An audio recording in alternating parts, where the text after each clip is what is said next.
Good day, everybody. I hope you're having a wonderful Tuesday. And really, you had to start right then. Oh, YouTube. I hope you're having a wonderful Tuesday. I hope you had a great weekend. If I didn't get a chance to say hello to you yesterday, it's wonderful to see you all here. We are going to continue on with our introductions into some Adobe apps. Today we're going to be diving into Lightroom Classic before we continue on with Photoshop. But let's take care of some introductions. Hello everybody, my name is Shawn. I'm a photographer. I am based in Germany. Wherever you are watching this, hopefully you can see a Linktree link within the description. And that is going to take you to every place I am on the interwebs. And it looks like this. If you would like to share your work with me so I can show it off on the disc or on my streams, you can join my Discord right there. Also, if you're watching this on YouTube, Facebook, Twitch, like, subscribe, follow, all those things. All those great things. We don't have a lot to take a look at on the Discord. Nicholas, hello there. Didn't know you're from Germany. I am. Oh, this is your first time here. Welcome in. Welcome in. I hope you're having a great day. I live in the Rheingau region, so about a half hour from Frankfurt. Yeah. And I just spent a month in the States. It was my first time chatting. Yeah, I see that. I've got Restream chat over there, and I've got my Twitch chat over here. So welcome in. And I got the little first time chat box, which of course you know about. You are a professional. Ooh, next clone.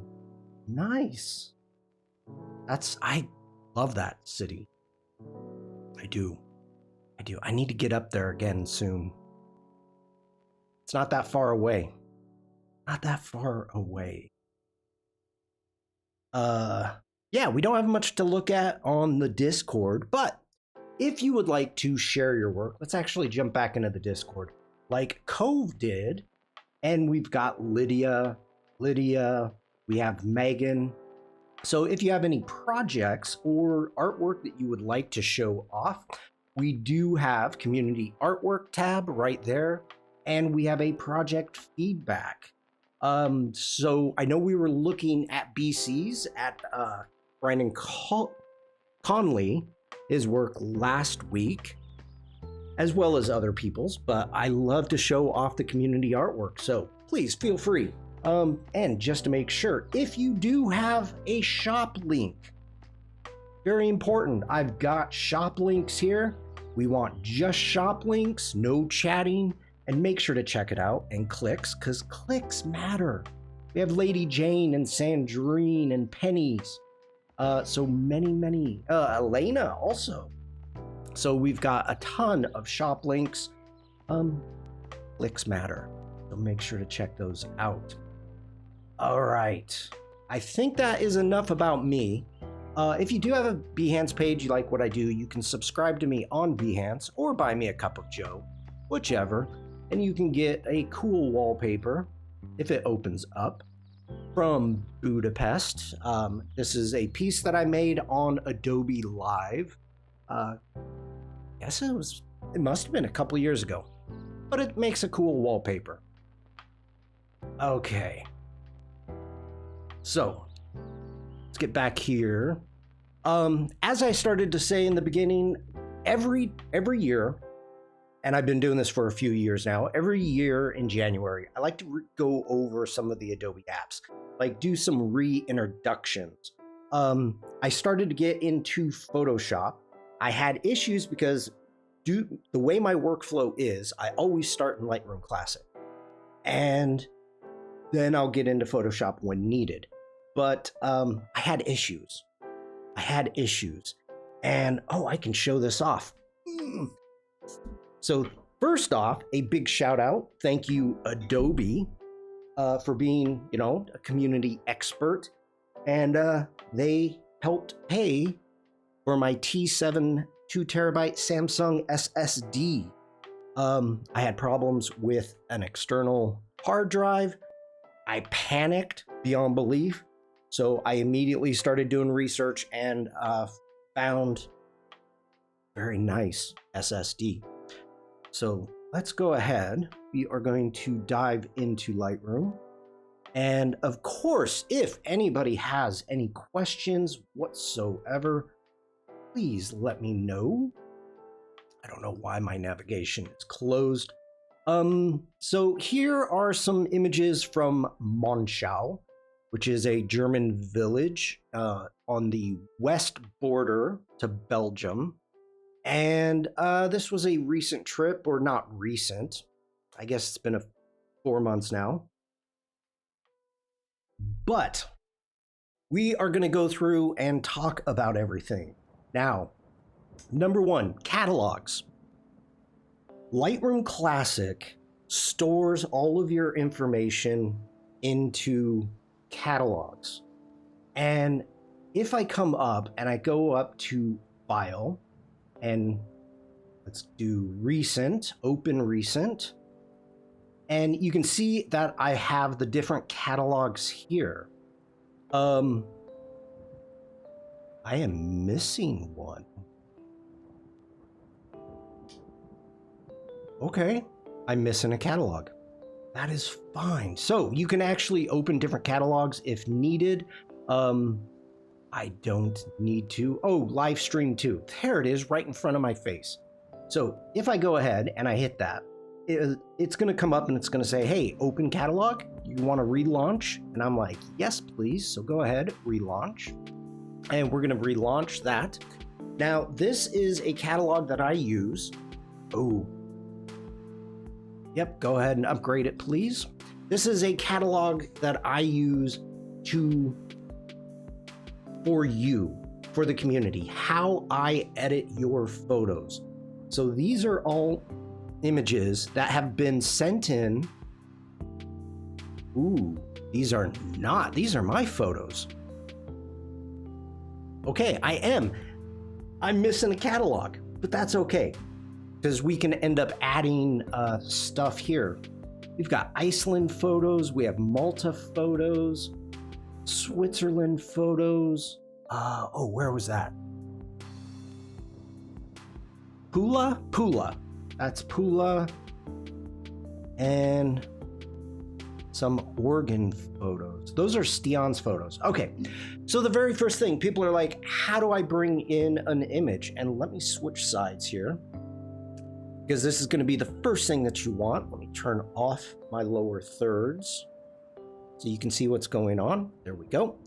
And down here at the bottom, you are going to have your import and export buttons. So Vikram has sent us a image. So we are going to do a quick import. And I know about assisted culling. I don't need to be... I showed it off at max. I get it. All right. So we need to select a source of where we want to, what we want. So I'm going to come in here. Let's go down to Vikram. And here is the single image. So the way that this works is you're going to start on the left-hand side. And as you can see, this is going to be your source. You can check on and off subfolders. That's totally up to you, whatever your workflow is for organizing your images. And I can actually talk about that in a minute also. Now, as I work away my round the top, we have import, assisted culling, which we don't need. We have only one image. And then we have a choice of copy as a DNG, which keeps it as a raw file. We can copy it, we can move it, or add it. Now, move is what you're going to say is you're going to say, hey, Lightroom, I want you to take this raw image and move it into this new file. We're not going to worry about that. We're going to do a copy as a DNG, still under the import. Now you can select if you have multiple files, let's say your SD card or whatever style card that your camera uses, you can have all photos, but let's say you've imported and you kept shooting on the same card. Then you can hit new photos. And so here is a issue with new photos. What occurs is it's looking at the metadata. It's looking at the title. And so if you change the title, like whenever I travel, I go someplace, what I'll do is I'll rename the images to the location of where it is. So let it be Pula or Iceland or wherever. I will change the name structure. And so if I if I try to import photos from that same SD card, it's looking at this and it's saying, hey, these are new photos. I don't recognize the file name. So that's something just to be aware of. And then you have your destination folders. So starting up here, we are going to send this to the Mac and it's saying, hey, this is where we're going to put it. And you can choose what type of preview you want. Now, depending upon what your previews, because what it is your raw image actually has a JPEG that is embedded. And so Lightroom will end up taking that raw image and it can make a one-to-one, so full size raw preview, but your preview file is going to be huge and it's going to make your loading faster. So I will show that in a minute, but it'll make when you're viewing images, scrolling through images, it will load faster. Totally up to you. You can embed it in Sidecard or make a minimal preview. I'm just going to go ahead. We're going to keep that as standard. We have build smart previews. We have don't import suspected duplicates. Don't import rejected images. This is new from the assisted culling. So if you've gone through using culling and you've rejected images before import, you can actually reject those. Don't import those. Make a second copy. You can add to a specific collection, and we'll be getting into collections shortly. Import auto stacks to collection. That's relatively new also. Then we have the rename, so a custom setting. If we put in our text here, let's go Vikram. So as you can see now, the way that I set this up is we've got Vikram and you can use a different start number, but we've got 0001 DNG. We're going to leave that as is. I'm happy with that. Then you've got your developing. Oh, I should change that preview generation setting again, I guess, because yesterday I had the issue that the embedded preview has lens correction applied already for my camera, and I don't want that for unedited preview. Ooh, I have that set up.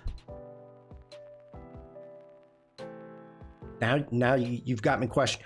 I have that set up so anything that I import, it will automatically do that for specific cameras. Cove, good to see you, Cove. How you doing? So it recognizes the metadata of my cameras, and you can even get specific as into serial numbers. But I'm bringing in somebody else's image, so I don't want that added. When we switch over, we can talk about that more. But that's a good thought. We have develop settings. I want none. I don't want any developing happening, but you can actually go through and grab different presets here if you want to end up doing that upon coming in. I don't want it. Metadata, this is not my image. I need to change. Whoa, okay. Working, what about you? I'm doing good. Thank you for asking. I need to update my copyright. Boom. Mafu. Fujisaki Mafu, you just redeemed big. Okay, boom. I'll give it to you in a moment. All right, destination. I can end up getting into here and saying, okay, where do I want it? Hey, Mafu. We can add it into a subfolder, and let's go ahead. Let's close. I don't want it on my Mac. Let's put it on our passport. Let's get into our live. Where are you? Kozel Photography. We'll go into the live stream work, and we'll say, come on, it's alphabetical, Shawn. There it is. We'll put it here, and we'll put it right back into Vikram. So we have that set up, and now we can go ahead and hit import. And once we hit import, we'll wait for a moment, and you can see right here, one photo was converted. Thank you for letting me know. You can see right here, under our previous import, it is here. Bam. Now, that is the image that Vikram sent me. Thank you for that, Vikram. I'm doing well, Mafu. How are you? I'm going to hit G to get back into our grid. Now, that's the basic importing. Let's get out of this. Let's get out of this. We're going to go File. Let's do our Open Recent. And we need...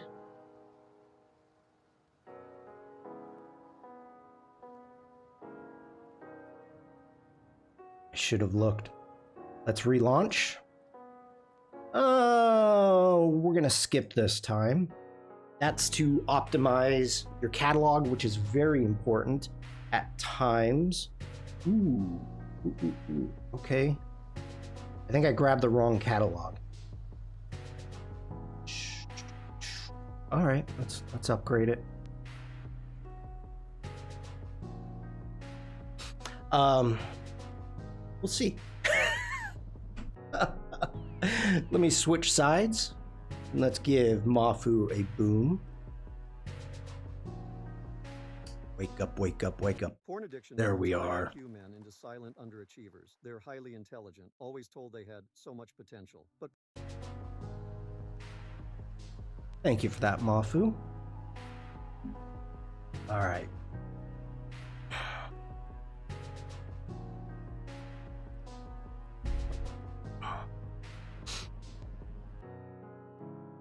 I'm concerned. Which catalog?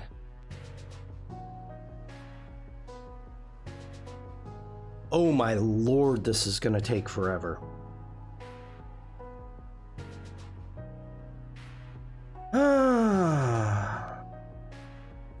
I've got like 80,000 photos, I think 80 something, 88 in this catalog.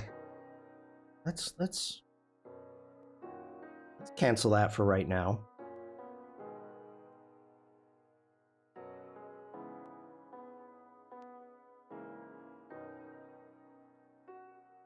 Let's choose a different catalog. What's today's date?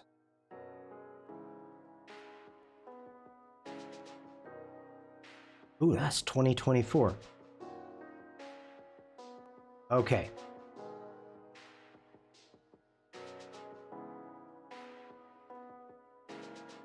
Back and clipped. What did you clip?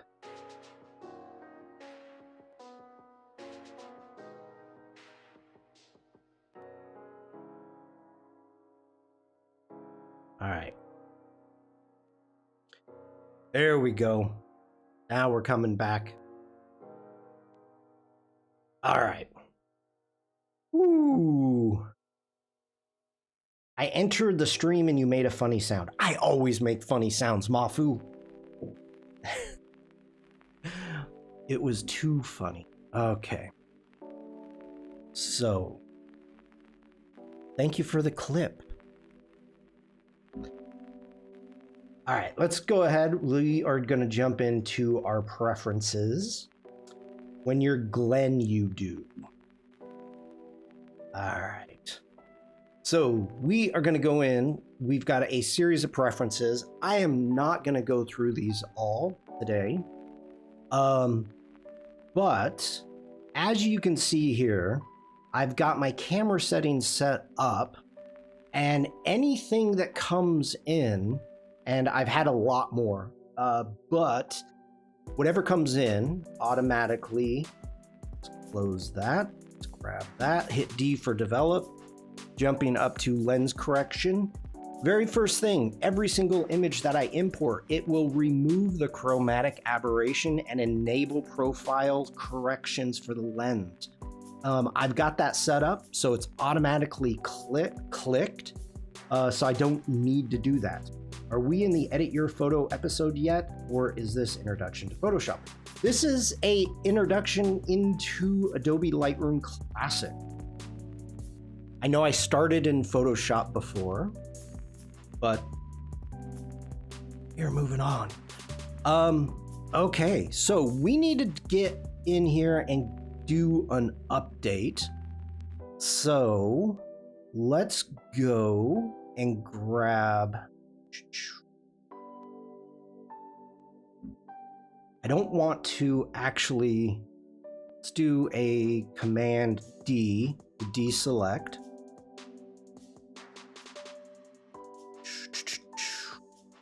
We got our metadata. We can get into some of this stuff like the culling and whatnot. Okay, we need to edit. Where are you? Let's go into customize. All right, so we are going to need to update our copyright information because it is a new year. And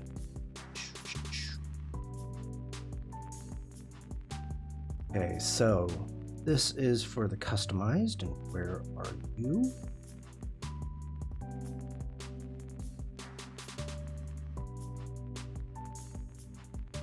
Every year,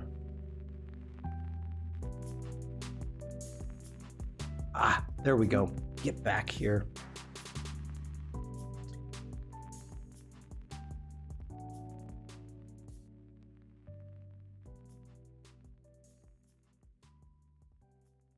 Okay.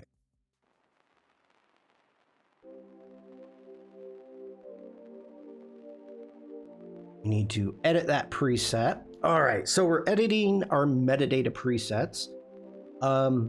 And we need to come down here and add our 2026.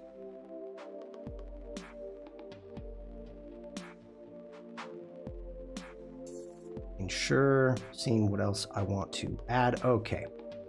We can go ahead, hit done, and we're going to do a save as. We're going to call this our SK26. And we're going to create that new preset.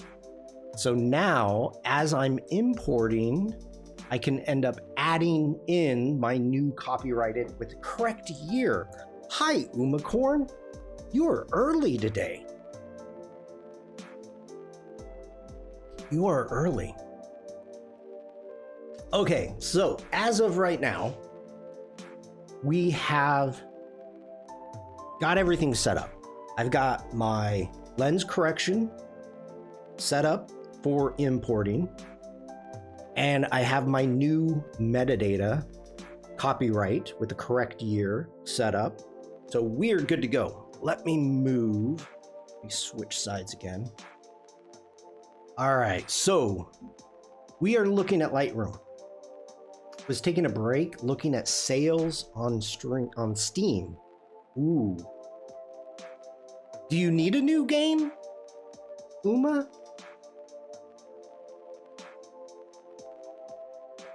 Then I saw the notification you were live. Oh, thank goodness notifications work. All right. We are looking at our library. So first off, let's go ahead and go through this.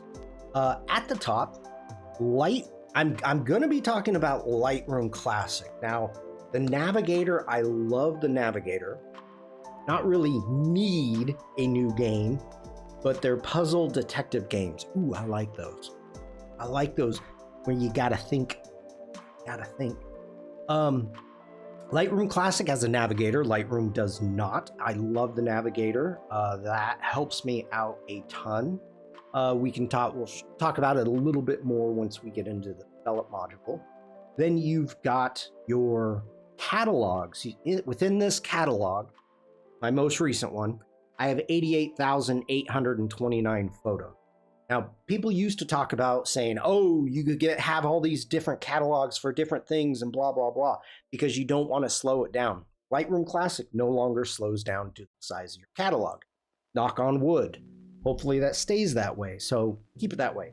We have synced photos. These are your synced photos that are with Lightroom through the cloud. So I have 880 plus images that are synced with Lightroom, so I can open up Lightroom and get to them at any time, and they will sync between Lightroom and Lightroom Classic. That does not go against your cloud storage. So if you use, in the past, we could talk about this really quick. In the past, it used to be that Lightroom, you'd only save your images in the cloud. Well, I don't have enough storage within the cloud to keep 88,000 images unless I buy a couple terabytes.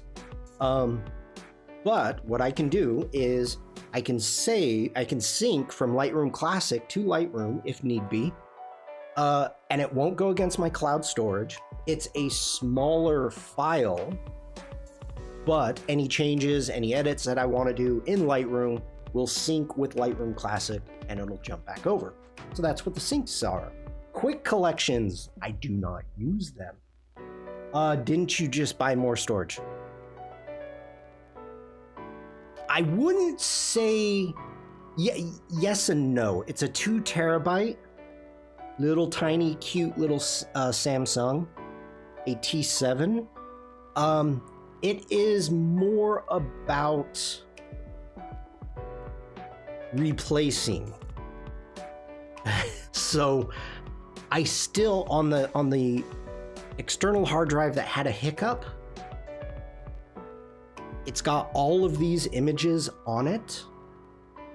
Very good according to Oliver. Yes, it's an SSD, super fast. Rick, good to see you. It's been a while. I've missed you all, friends in chat. We've missed you, Rick. I hope you had a great holiday season. Hopefully it didn't snow too much in Boston. So all of my images here that are on that external hard drive, and again, this is my fault. I am not listening to my own suggestions about backing up and being vigilant. And I have, again, knock on wood, I have been very, very lucky. I've got, I don't know how many terabytes of external hard drives, and I have never had a problem with them until last week. And I tell you what, my heart sank. It freaked me out beyond belief. And it's not going to happen again. So, yeah, not gonna happen again. So it's going to be more of a backup for now. I may be switching over. I was in Vegas last week for CES. Ooh, I saw some cool things at CES. Nice. Not much snow here. Good. We had a few inches. We had a few inches, which is enough for here. Okay. So we've got all photos. We've got synced photos, your quick collection, your previously imported. So as you can see, I imported 500 photos from my last trip, and how many are already in a catalog. Now, this is your folders. So this is your folder structure. So I got my Macintosh. I've got a Kozel photo external hard drive. I have my book external hard drive. I have my Passport external hard drive. I have my Passport for Mac and a Passport Mac 2. So as you can see,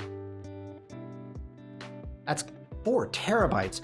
This is the one that I had a hiccup with, and I've only used 2.3 terabytes of that. Oh, so yeah. Okay. I do not move anything from here. There are people that is how they navigate using Lightroom Classic.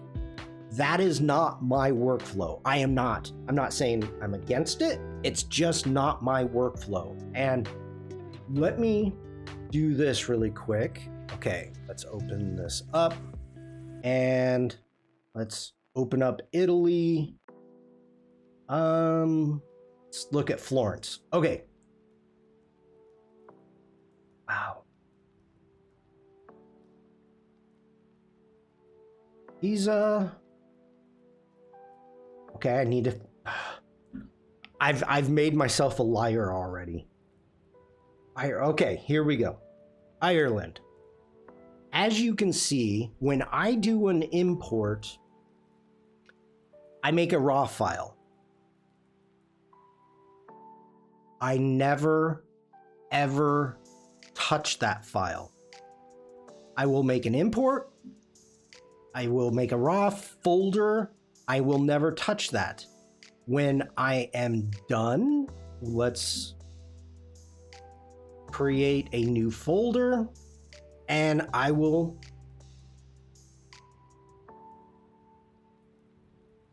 name it edited. So I will have a 2-folder basic setup. I've got my raw images here. Again, I will never move them, and I will explain why. Let me see something really quick here. Okay, so this was that's Northern Ireland. Okay. So the way things work, and you can see I renamed and brought it in as a DNG. If we cancel out of that, let's get back over to Lightroom, and let's go to Locations, Europe, and Northern Ireland.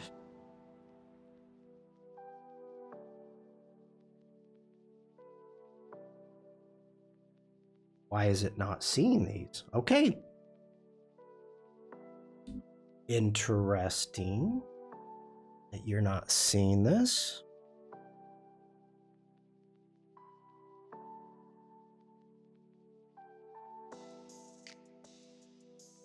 Oh, it's on the other. Okay, I've copied these. I have backed these up. So these are on a different drive, not the drive that I have hooked up right now, because I'm actually working on my laptop. Got my laptop over there. I got my 27-inch Mac there, 27-inch Mac there, and a monitor here hooked up to my... I have a lot of things going on here. So let's cancel out of that. Where did we go recently? Santorini? Santorini. Okay. So, what happens when you import images into Lightroom Classic? I import them in, and let's go ahead and hit I. Let's hit I. Some information here, and you can see I imported these as a DNG right there. And I put them in the raw folder. Now, go ahead and zoom back out. And those images, Lightroom wrote those from my QXD card, my Sony card. It wrote it. I plugged that in using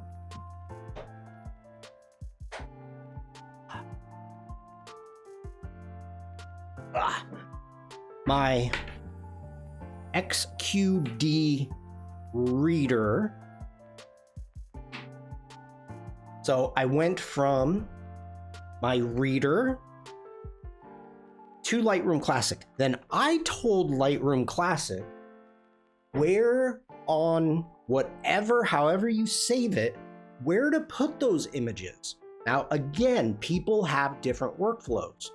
Some people, they will take their card, their SD card, whatever, and they will immediately transfer the images onto an external hard drive or something like that. I know you are covering file organization in Lightroom, but I am wondering if you ever took pictures in Quebec City. I am taking my adult children there in a couple of weeks. Of course I did. Of course.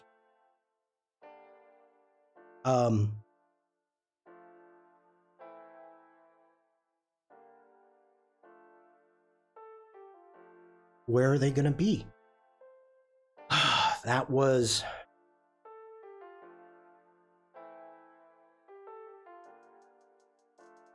Okay. I don't even know if I've got it in... I know it's not... Okay. It's not Europe. Quebec... Well, right there. Quebec City. Well, all right. Let me figure out what drive these are on.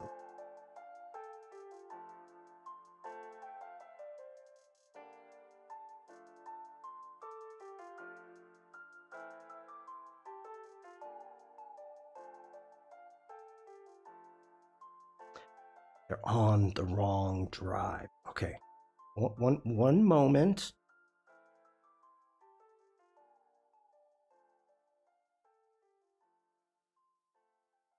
Let me see if they're here.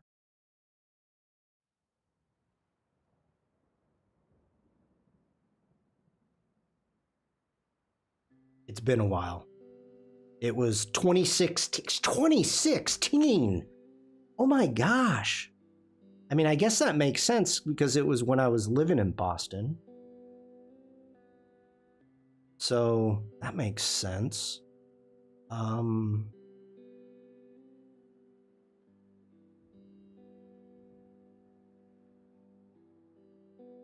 wonder, let me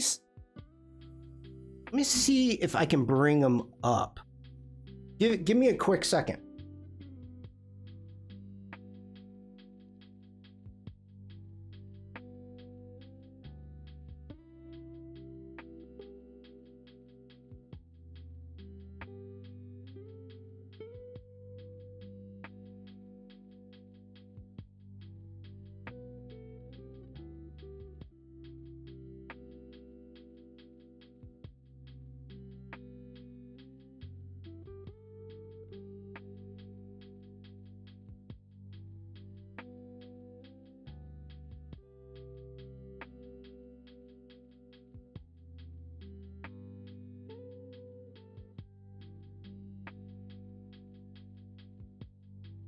Okay, one quick second.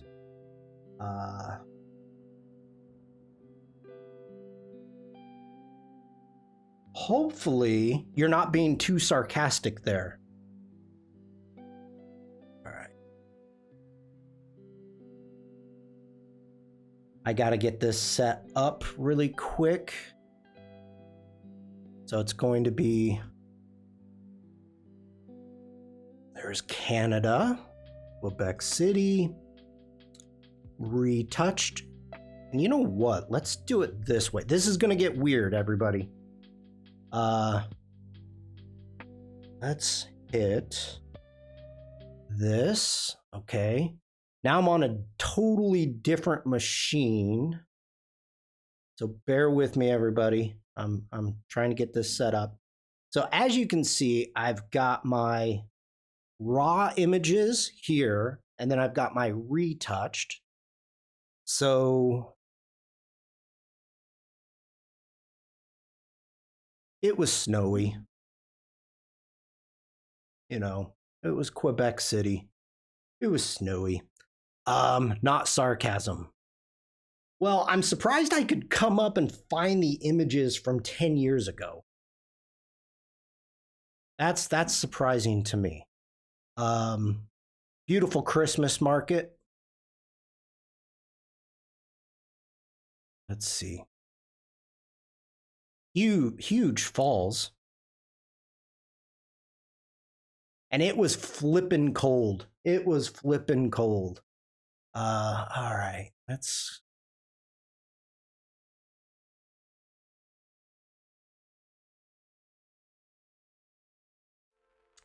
Let me just go through here really quick.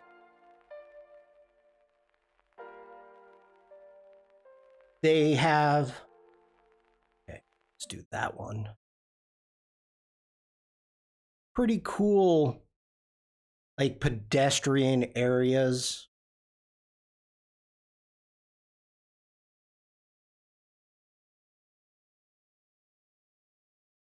I have to be careful. You know, we've got a lot of the Christmas tree stuff. A lot of that. All right. Let me see if I can find anything of major interest. So the Christmas markets were happening. Okay, there's the falls. I have to be careful what I show. I can't show everything.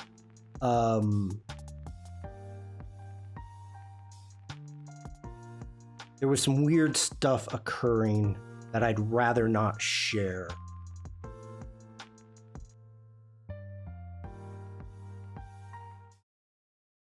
Got some beautiful areas. I mean, it's a nice city. It is definitely a nice city. Okay. Let me find maybe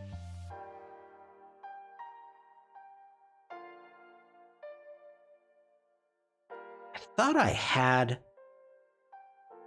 like really cool their I don't know if it's a parliament. Well, I think at night I thought I had a great photo. This was okay, here we go. The funny thing here, not ha funny.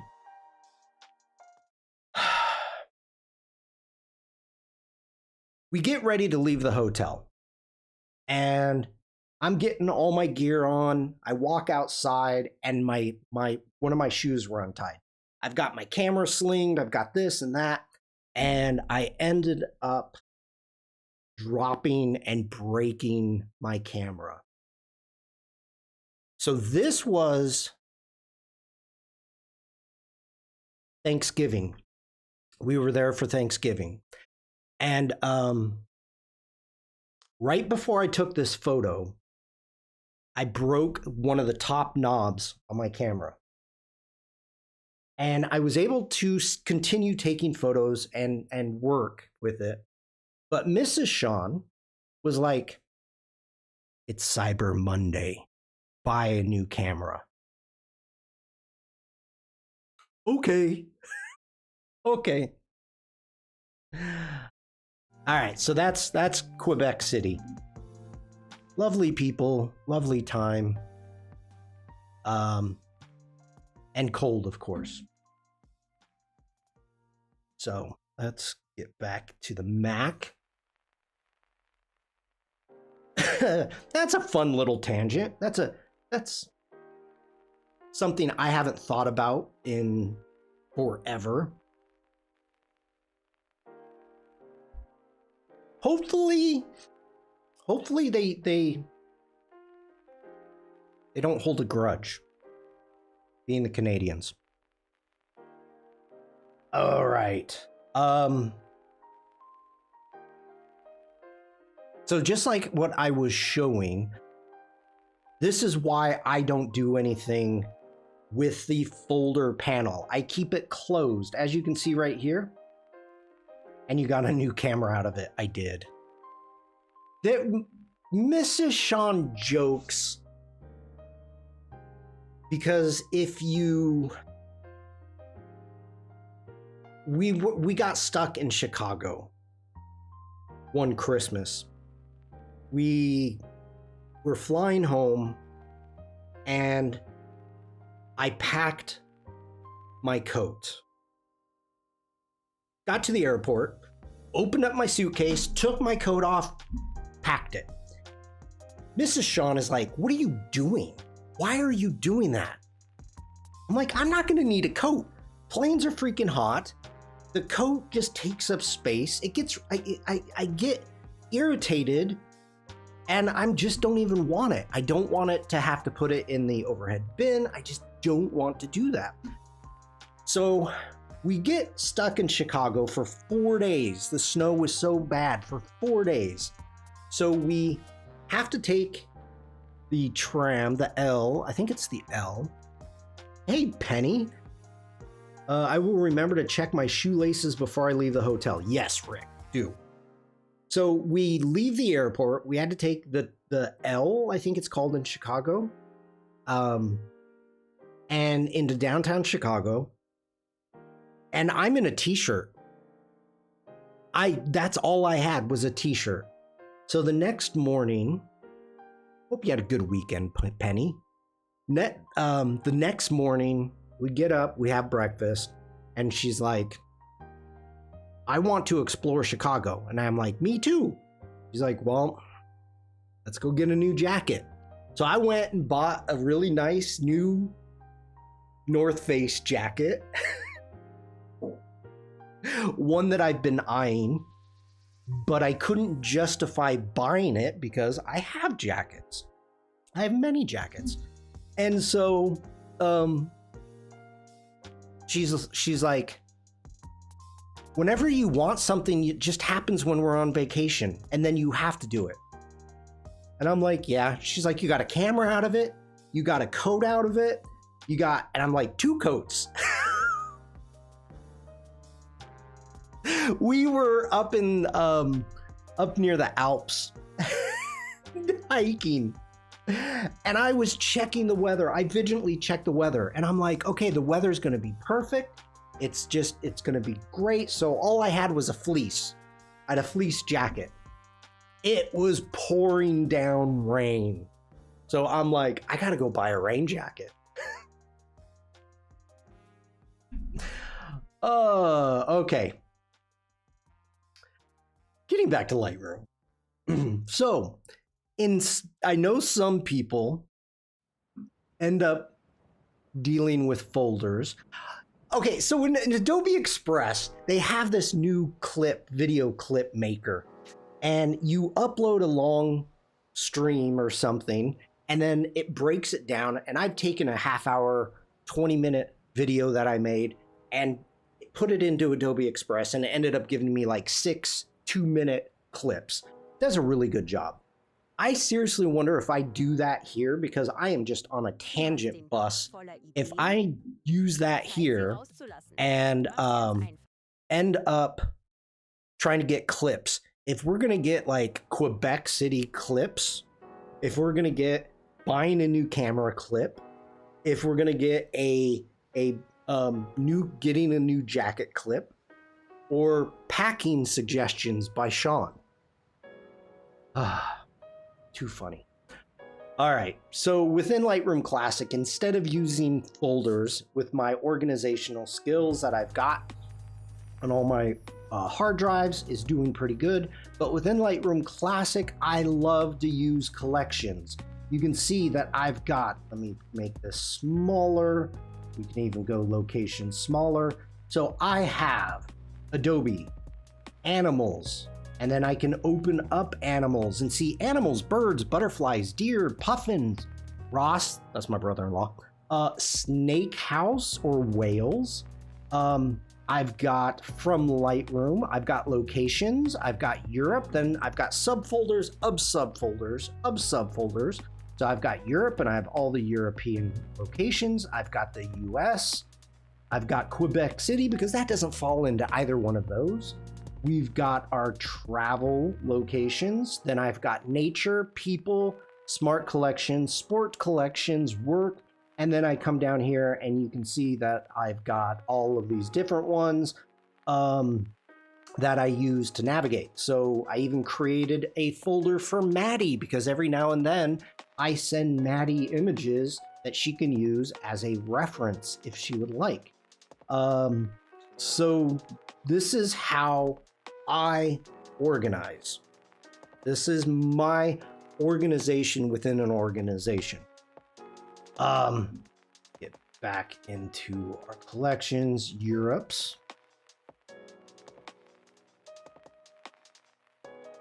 No, okay.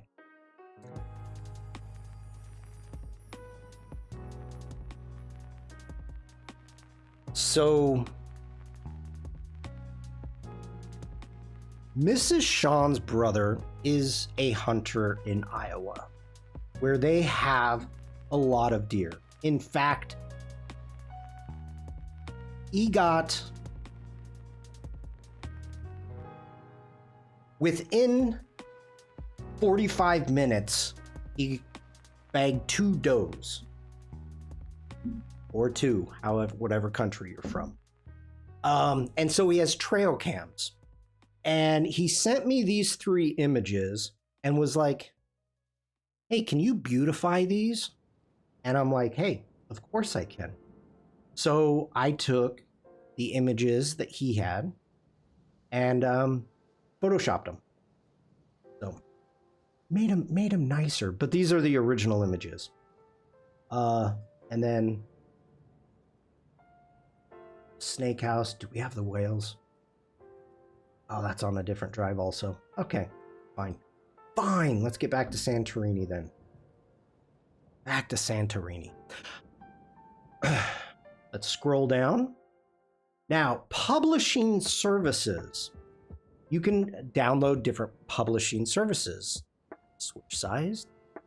Here, you have Adobe Stock and Flickr. I do not have my Flickr set up to send these images directly to Flickr. But if I click on the Adobe Stock, I have submitted 144 images to Adobe Stock, and here they all are. So this is a way that I can, from Lightroom Classic, I can do my selects, I can get them ready to go, and I can send them directly to Adobe Stock. This is, again, my workflow. So that is a something that I like to do that way. And I know I've done that before. Okay, so we are back onto our libraries. Up here we have our, at the very top, library filters. So we've got text, attribute, metadata, and none. So first off, if we go text, and what do I have? I have Iowa. Now, I am in the Santorini catalog. So this is searching the Santorini catalog.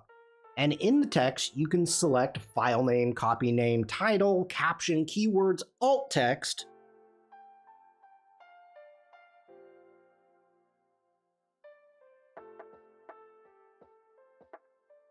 I didn't know you could add alt text through Lightroom Classic.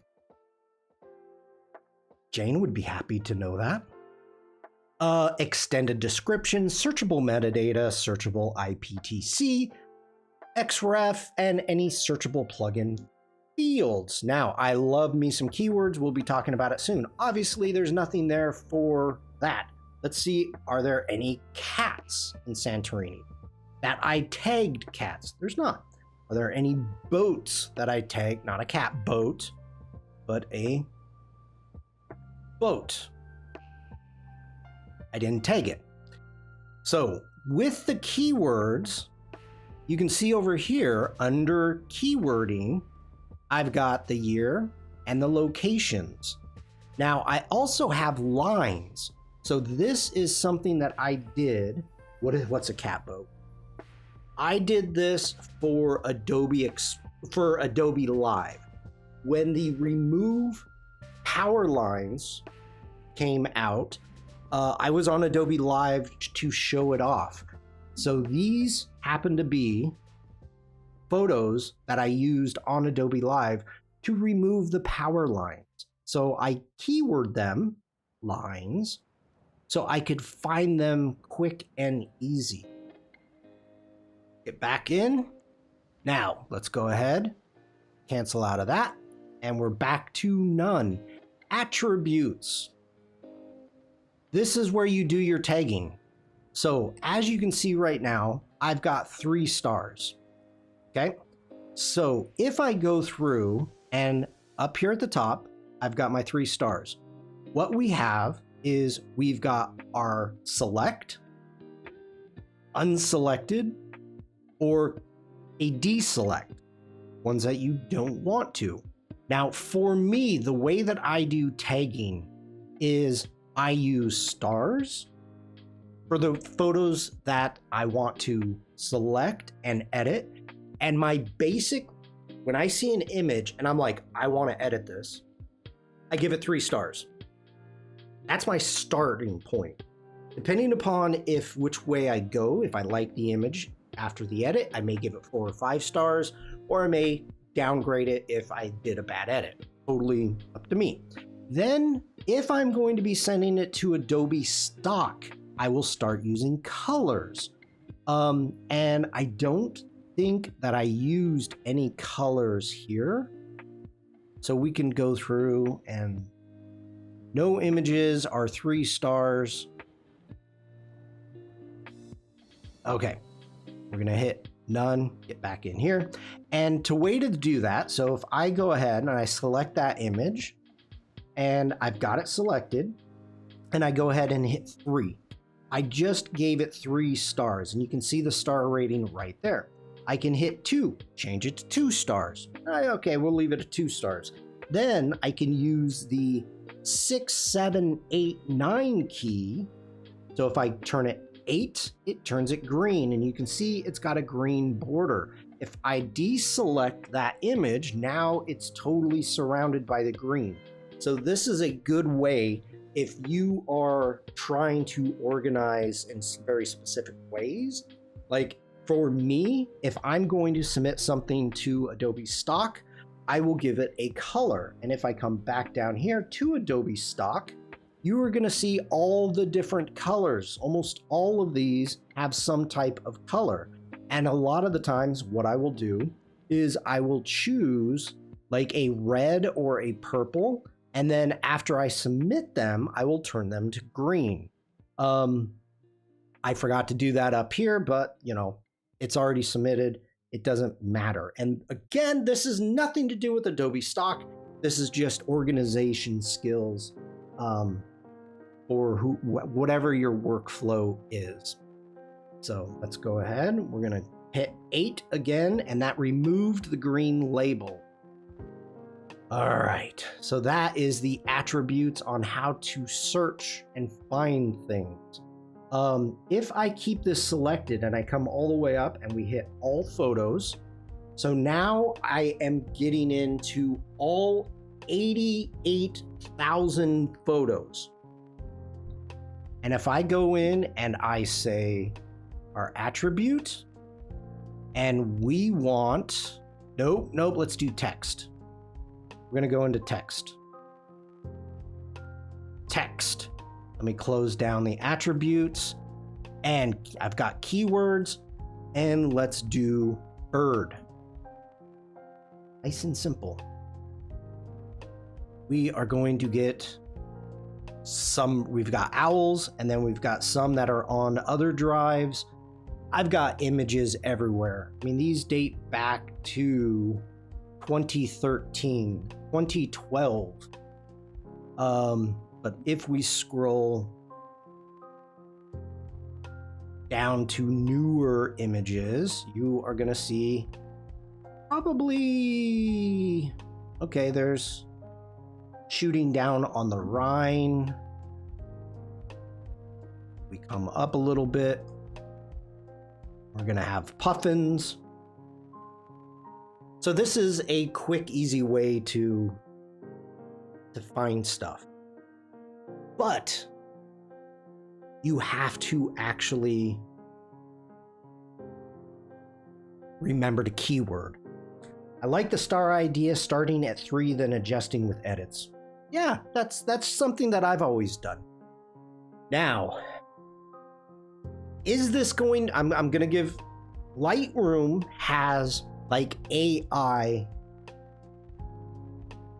keywording, which it doesn't keyword, but what it does is it's AI searching. So you can actually type something in like bird or horse, and it will go through all your images and try to find horses or birds. And you don't have to do the keywording. Now, the keywording tags, if you're going to submit to Adobe Stock, you have to do keywording. So if there's no keywords in Lightroom, it's difficult to do stock. Here, these keywords that I've got,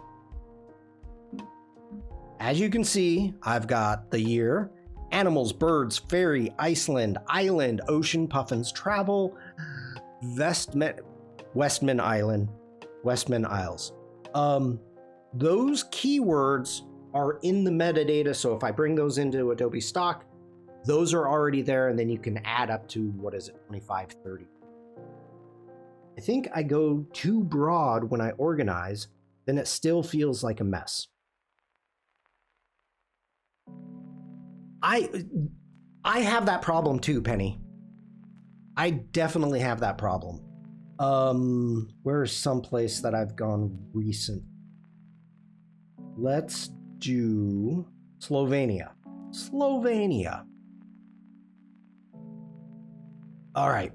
Now, as you can see with this image here, I've got just the country, the city, the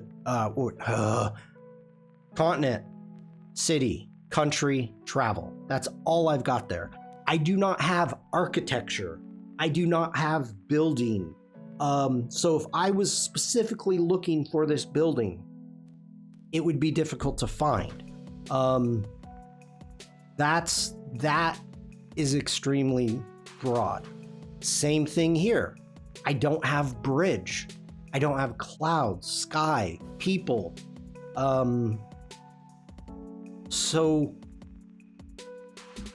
what I do, prime example, I don't have Parmesan. I don't have cooking. So as I go through with my edits, I will add things to the metadata. If there are clouds, like, okay, let me think here. Let's go ahead. Let's do all images, all photos again. So Adobe Photoshop, get rid of our birds, did, when it came out with the sky removal or sky replace, I was like, oh my gosh, I need to be able to find these images. So this is from 2012.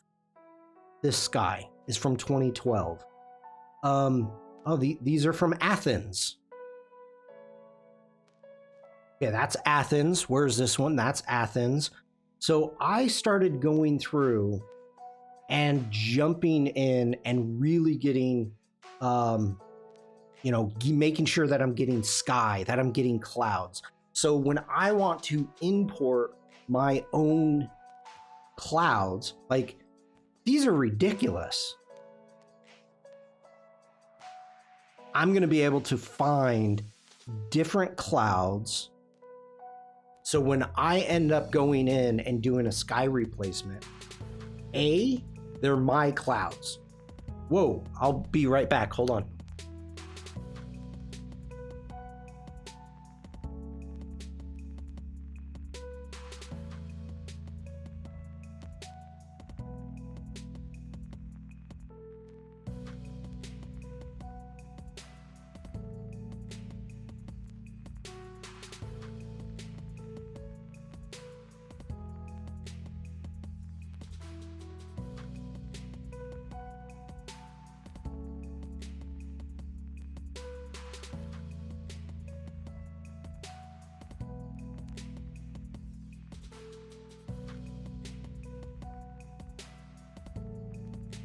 That was Amazon.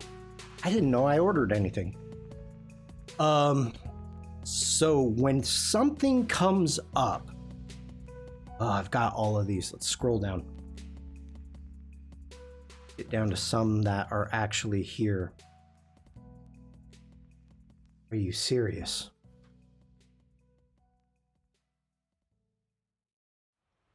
I need to get these on the... So, as I'm going through and something comes up, like the power lines. I don't know. Mrs. Shawn ordered something. So the power lines, I started looking at those and thinking, okay, I need to do power lines.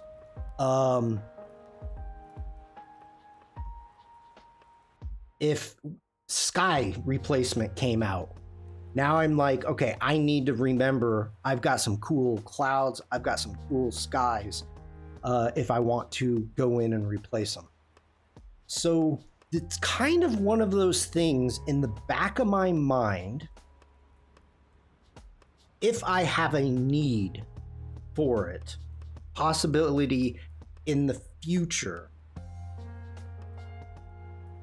I will be more specific.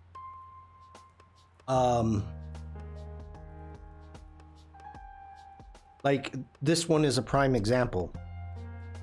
Ballybunion, beach, castle, clouds, coast, Europe, Ireland, ruins, travel.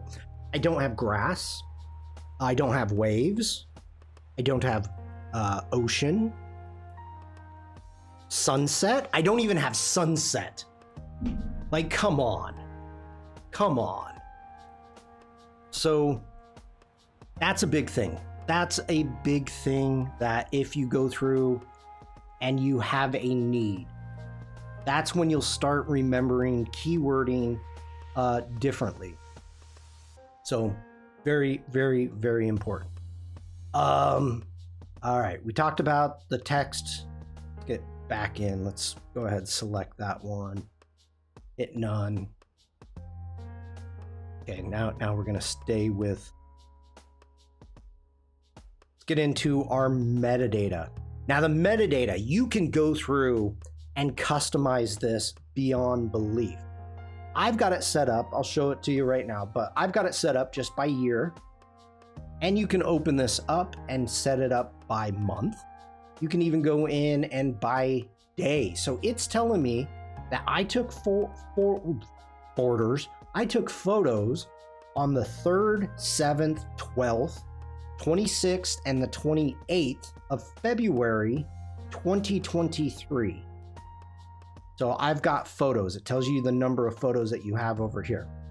It tells you the camera. Now it has all these cameras that I've used.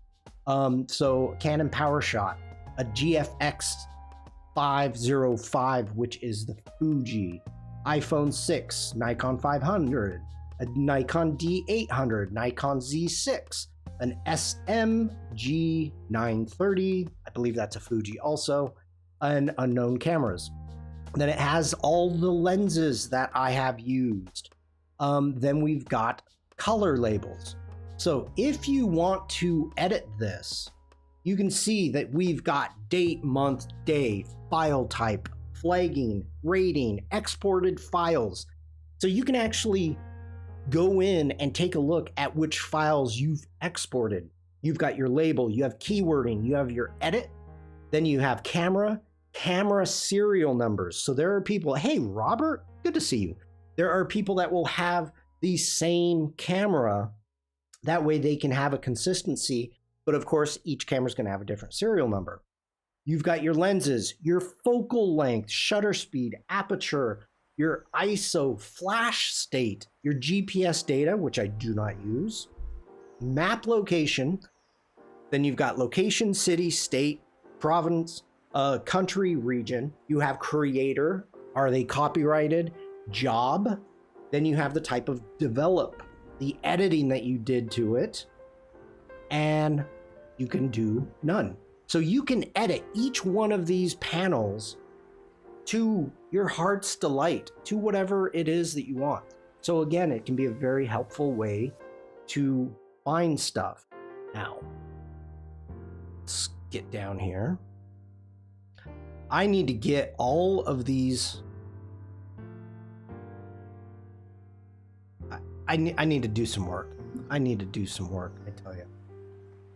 Happy affiliate anniversary. How do you know that?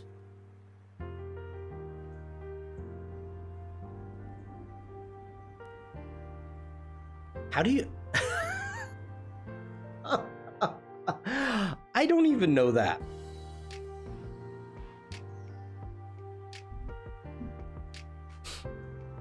Did I become an affiliate? Well, I guess I became an affiliate a year ago. Thank you, Robert. Thank you, everybody, for helping me become an affiliate. Twitch. Yeah, Twitch. I know Twitch, but how? How? Okay, so we are still in the library mode. So let's hit G for grid again. And within library mode, down here at the very bottom, let me switch sides again, you have different views. So you've got your grid view, which is G. You have the loop view, so you can jump in here and look at the loop view. Thank you, Umacorn. You have the comparison. So if I want to compare, let's say this one, I'm going to hold down the command key to that one. I can come down here to compare, or I believe it is C. And you can see I've got the embedded preview on both of these, and I can look and compare these. So if I hit C again, it takes me back into loop view. I don't use survey. Let's hit G. Let's select these.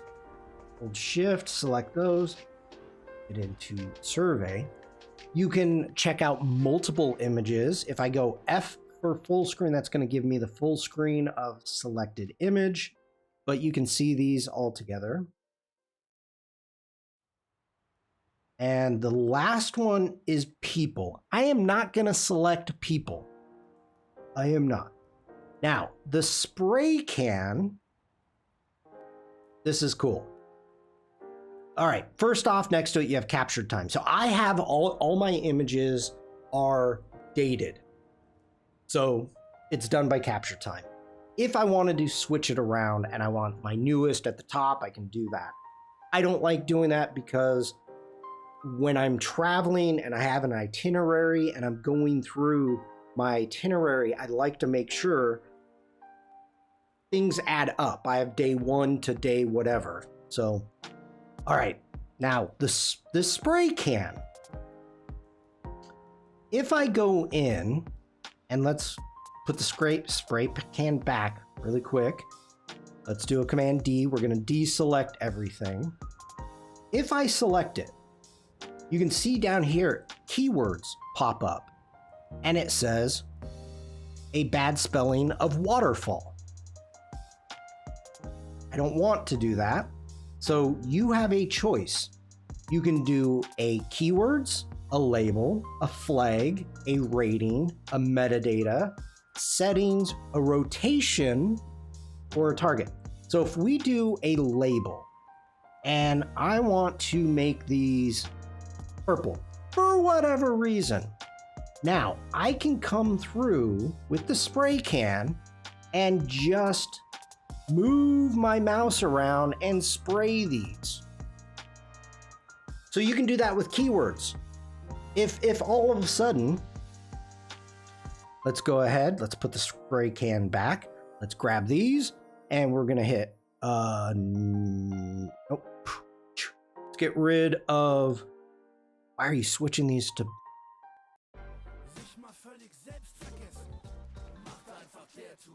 Ads. Yeah, we can leave them at that. Okay, looking at these keywords, we have the Downpatrick head, Europe C stack, okay, but it doesn't say rocks. Let's say we want, or cliff. If we switch this, let's grab our spray can, let's do keywords, and we're gonna put in cliff. Now, assign keyword to cliff. So I sprayed those, I sprayed those, I sprayed those. Now let's put our spray can back. Now if I select this one that I sprayed, you can see up here, it's been added using cliff. So spray can is one of those tools that it's not used a ton. It's almost a little bit more of a advanced, maybe advanced is the wrong word. It's another way to organize quick. So let me turn off my lower thirds. Okay. So also down here, you have your thumbnails. So you can make them large or you can make them very tiny. It's depending upon what you want. Franck. Merci. Merci, Franck. Franck, merci. Okay, now you have view modes. So down here, you can do view modes by painting, sorting, flagging, rating, color label, rotate, navigate, slideshow, thumbnail slide. So you can add all of these tools to that bottom toolbar if you would like. Completely customizable. So totally up to you. I'm going to leave those the way they are. Now let's talk about the right side. So up here, we have our histogram. Histogram, I absolutely love. For those of you that do not know what a histogram is, on the right side is pure white. On the left side is pure black. And then you have midtones in the middle. So it is looking at this image and it's telling me how much of the blues, whites, greens, reds there are in this image, and you can actually see it. If I want to jump into here, now this one is like, whoa, you have a ton of blacks over here. This is a very dark image with almost no whites. Back after 3 weeks off for holiday trip in Europe. Hope everyone is fine. I was almost a month. Thank you, Mafu. Or Missy. I was almost a month in the States. Yeah. So, your histogram is telling you what it is that you are looking at. If I come to this image here, and you can see we've got all these birds hanging out on this cliff with a whole lot of poop. And that's pretty much the only white. We have a little bit of white down here. But if we go into our develop module, within the histogram, you can actually move things around. You can grab and pull within the midtones, the shadows, or midtones over here, So if I want to darken those up, I can do that. If I want to come back over to our whites, we can brighten those up. And I don't think we have any pure whites really, so no. And then if I want to bring in and just open that up. So you can actually move the exposure up here within your histogram. Let's get into our basics. Now, as for this, let's go ahead. Ooh, did I do an auto? What did I do? All right, so you see these little red spots. This is telling me it's clipping. So that means it is pure white, which means there's no information there. And it's telling me that because I have these arrows up here at the top. Now, if I do the opposite, let's bring the exposure way down. Now it's blue and it's telling me that's pure black. There's no information there. That is not good. That's because I have that arrow checked there. Let's just go ahead and hit auto and we'll get back out of that. So looking at the histogram, that's what is happening there. Now for me, I like to shoot dark. I talk about this all the time. These are landscapes, so I am photographing for the sky. But if we scroll down, let's see, what do we got? Bosching, no, we don't. Slovenia. A lot of the time,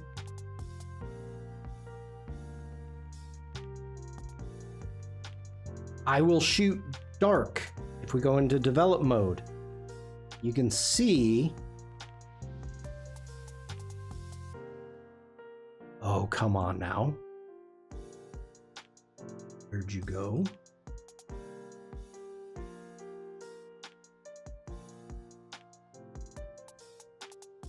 Why are you saying no photo is selected? Selected a photo. Right there.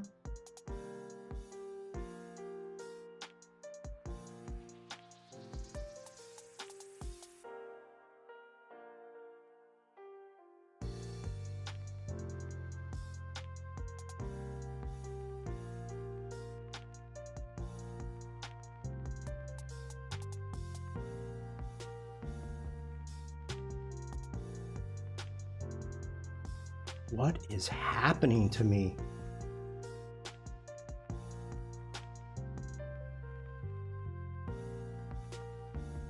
Okay, so I have exposed for the highlights here, and it's telling me it's really dark, which is true. It's really dark.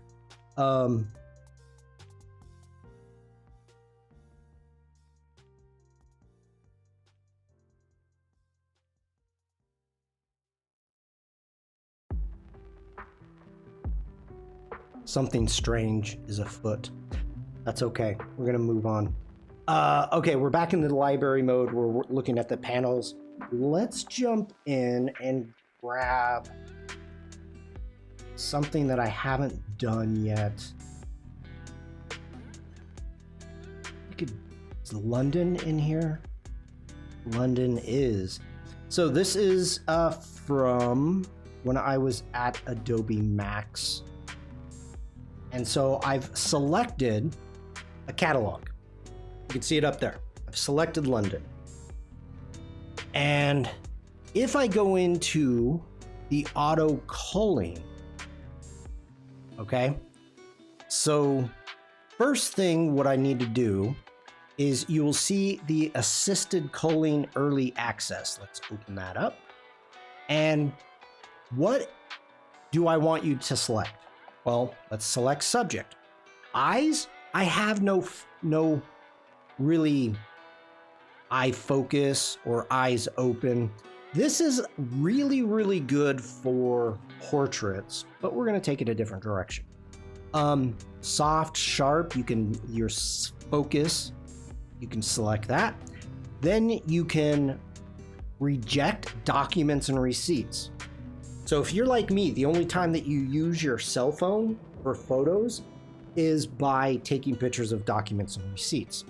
Misfires means that the flash didn't go off. If there's supposed to be a flash. Exposure issues. If it's too dark or too light, so we can do that. And this is a problem because I shoot dark. Hey, Alessandra. Good to see you. We're gonna hit view all. We have 90 selects and 2 rejects as of right now. You can do auto stacking and organize the results. So you can jump in here and hit batching. Now, just by what I was doing, you can see up here that we have check marks saying, hey, these were selected.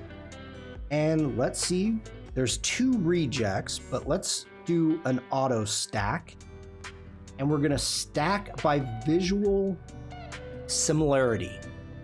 So we can go ahead, grab that, and boom, now, this is going to get weird, all right? So as of right now, you can see it's got stacks, and that's what this number means. There's 5 photos right there. They are saying these 5 photos are similar, so it makes it really quick and easy to find. If I say less similar, okay, you have to think about this. If you have a lot of images and you're saying, I want to stack these, they're close, but they're not that similar, okay? It's going to give you fewer stacks. As you can see, 10 stacks.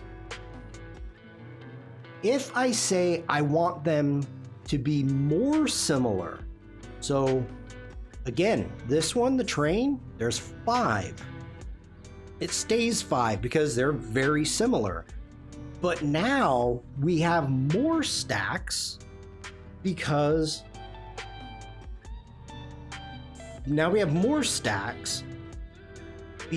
we're telling it that we want the images to be closer alike.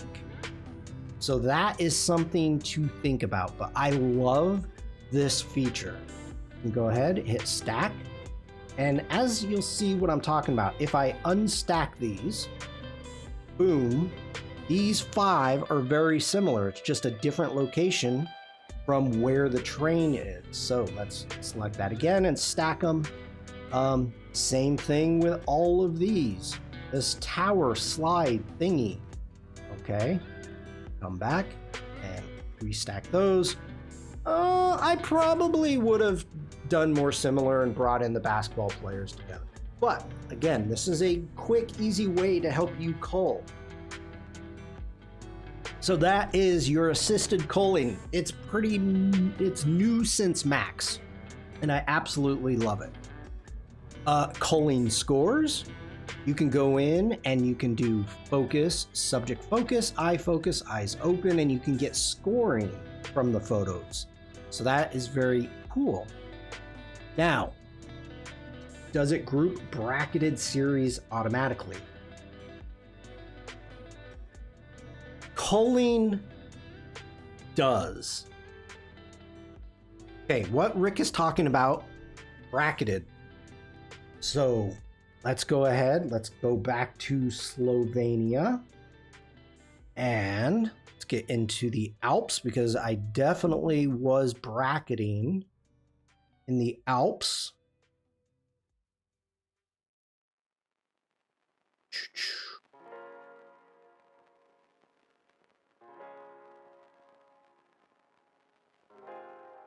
And I don't want to do some auto culling here. Okay, it wasn't there. Let's do it. We're going to do this. Here. These 5 images are bracketed. So let's grab, I was doing 3 images. The bracketing, go into survey. So as you can see, because I was selecting the subject, it would bracket it. Now here's the problem. It's going to look at this first one and say, it's too dark. That is an exposure problem. So you would get a reject. So that is not good. It would look at this one. Okay. Yep. See in the histogram how much blacks. So it's going to say that's a problem. Here it may, I don't know, because we have a lot of pure whites and a lot of blacks. Very little midtone. Here, now we're getting into the midtones. Still a little dark over here, but it would accept that as an exposure issue. So if you're doing bracketing and you're trying to do the auto stacking using the culling, you don't want to use exposure issues, all right? So if you come in to the assisted culling, and I don't want to cull these, you don't want to put in exposure issue. But that's a really good question. Really good question. All right. And he says, I'm not sure how I got here so early. Well, I'm glad you're here, Penny. Quick development. There are some people I know that use quick development. I do not use quick development. Let's see here. What's something I haven't edited? This one I have not edited. So if I want to go ahead and hit auto, boom, there you go. White balance as shot. I can add all the presets. I can do that from the library here. I can adjust the exposure. I can end up resetting. I can add the clarity, vibrance. If I'm gonna edit, I'm gonna edit in the develop mode. I am not gonna edit in the quick develop mode. If somebody wants to do it here, that's fine. I have no problem. I'm having breakfast before starting work. Yum. You can do whatever your workflow is. I have no problem with that. Keywords. I kind of talked about keywords quite a bit. We've got will export, enter keywords, keywording and containing keywords. So this is up to you. We have keyword suggestions as you go through. There's a keyword list.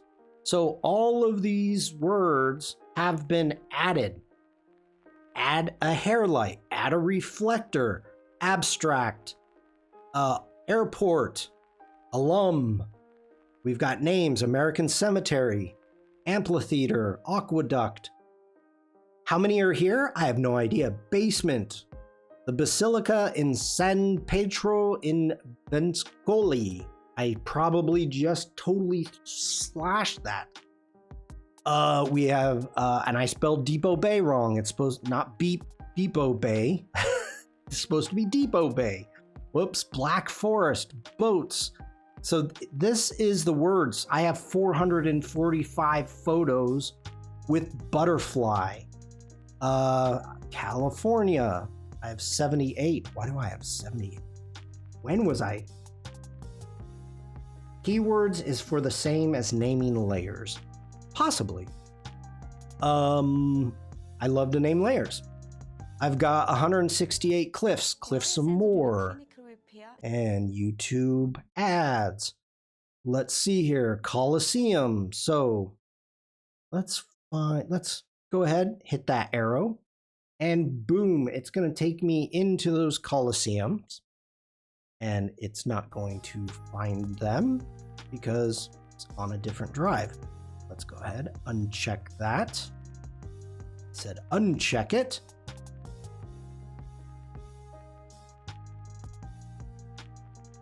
Now the photo is missing. Okay.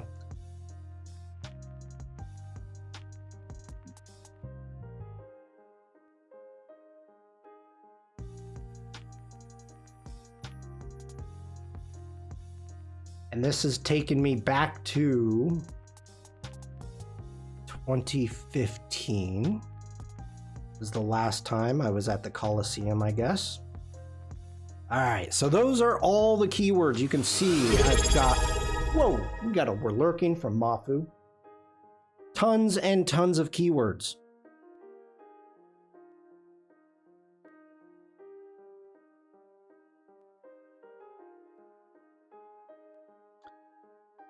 So, yep. And I've got the photo selected, and so it's telling me, if I scroll back up, that this was 2023 when I went to Iceland.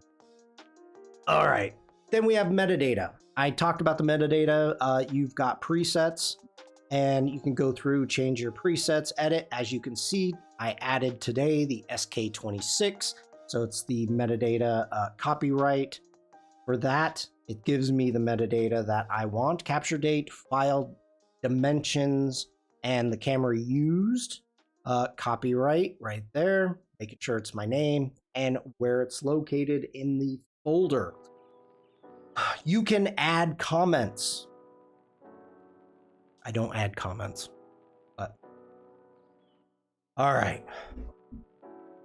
That is the library page.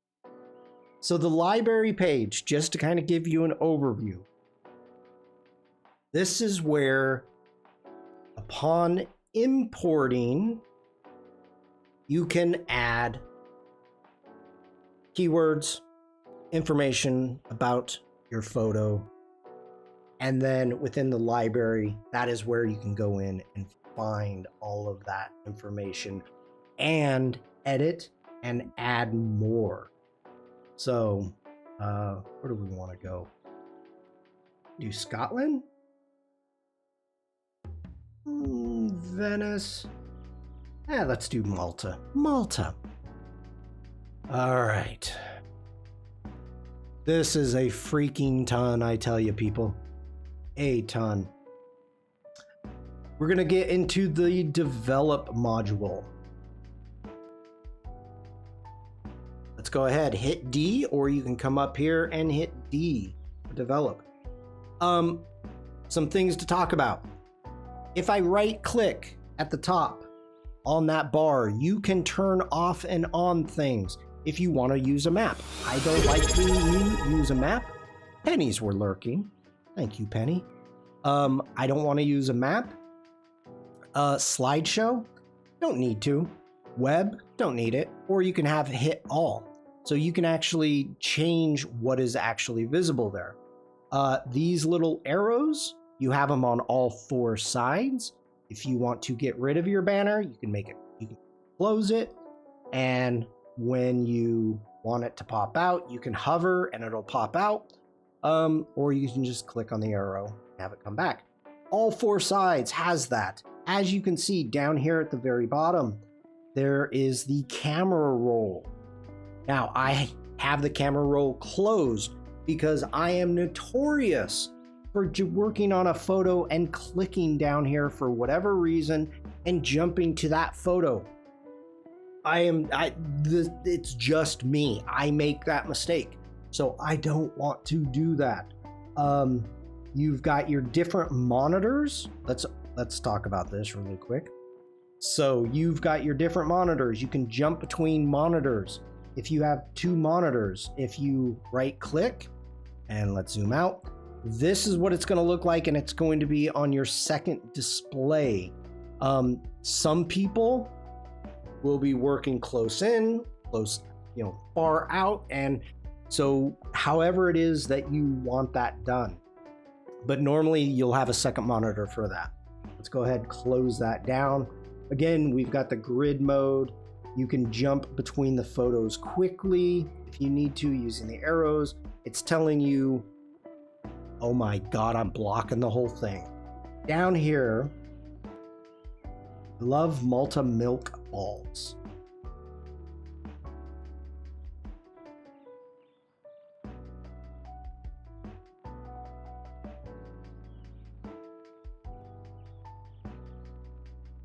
We're moving on. Moving on. Okay, let's close that. That's your camera roll. If you like to use it, go for it. I know some people do. I do not.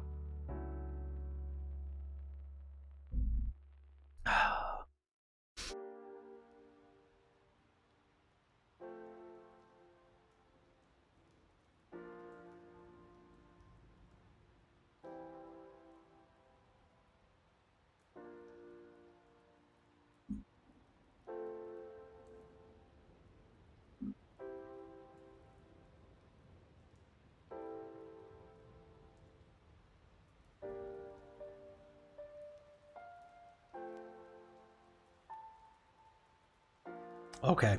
Okay.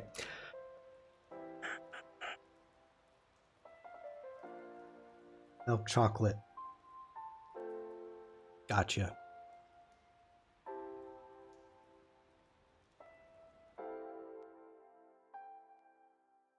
Maltesers, yes, Umacorn, I believe so.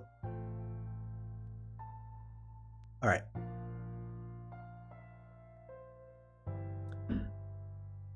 Let's keep going. Let's go ahead, jump into the develop module. So we have the navigator. Let me switch sides. We do have the navigator also in the develop module, and you can actually fit, you can zoom in, zoom out. Your zooms up here, right now it's at 66.7% zoom. So if I zoom in, you can see how far it's zooming. If I bring this down, I want to do a 200% zoom, or let's say I want to do 100% zoom, it's going to zoom in and out. I can hold the space bar to zoom in and out, or I can click. Very easy. We have a ton of presets. A lot of these are within Lightroom, and you can always make your own presets. Robert says I use Bridge for download photos. Okay. I use Lightroom Classic, so I have no need whatsoever for Bridge. I opened Bridge up once and I went, nope. I have Lightroom Classic. Not needed. Not needed. So, if you use Bridge, fine. That's your workflow. I have no desire to download Bridge, let alone use it. So we have a series of presets you can hover over. You can see that I've created some on this machine. This has dunes. We have saturation removal for black and white. Then we've got adaptive sky, portraits. We have all the adaptive ones. You can keep going. Color, creative, the red matte look, warm shadows. You can just hover over and click these any point in time. You can add snapshots. So if you're working through and you are like, well, okay, I'm editing, and you want to take snapshots and be able to get back to some place in case you screwed something up, you can take snapshots. Same thing, you do have history, so it's got the date that it was imported because I haven't done anything to this image. Then we have our collections, so just like in the library mode, we can find everything that we need within our collections. You can copy and paste settings. And of course, we have the same views. You have a before and after. So we've got reference views.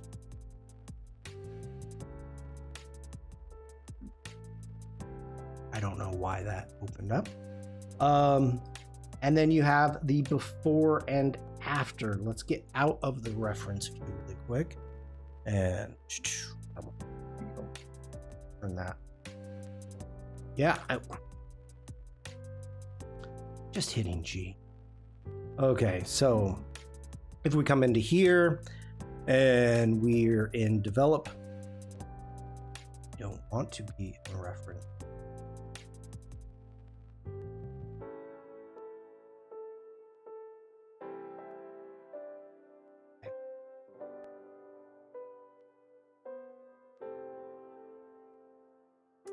Rick says, I use Bridge to preview After Effects presets. That's a very good use. And that is probably the only thing I would use Bridge for. Probably. Okay.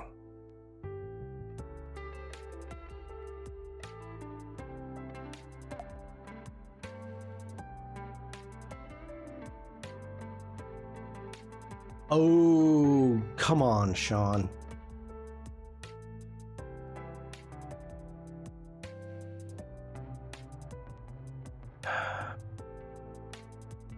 I was hitting / and not / to do the before and after. Oh, talk about an absolute brain fart. Okay, so we are in the develop module. You can copy and paste settings. You can use the references, but over here are all of the fun things. So we talked about the histogram, what the histogram is for. If you need to crop, we've got our basic sliders, crop, eraser tool, red eye. We've got the auto masking, and then the reset any of the AI features or redo. So first off, if we go into the crop, you have your aspect. You can lock your aspect if you want, just by turning that off. Bug, how you doing, buddy? You can go through. If you have a preset, you can go 1 by 1, 8 by 5 by 11, a letter size, 2 by 3, 4 by 6. You can choose any of these. You can also do a custom, enter a custom if you would like. So you can do that. If we want to go with a 16, let's go ahead and reset that. There we go. While we are in that mode, we can go through and straighten stuff out if we want, just to make it a little bit easier for us. During the crop mode, you have the aspect ratio tool. So if I drag and I'm like, nope, that's the way I want it. Nope, that's a mistake. Let's grab the aspect tool again and let's do it that way. You can do a quick way there. Let's go ahead and set it. You have an angle here in which you can adjust. Also, you've got this little ruler. So if you're saying, okay, I want this to be straight from, let's say,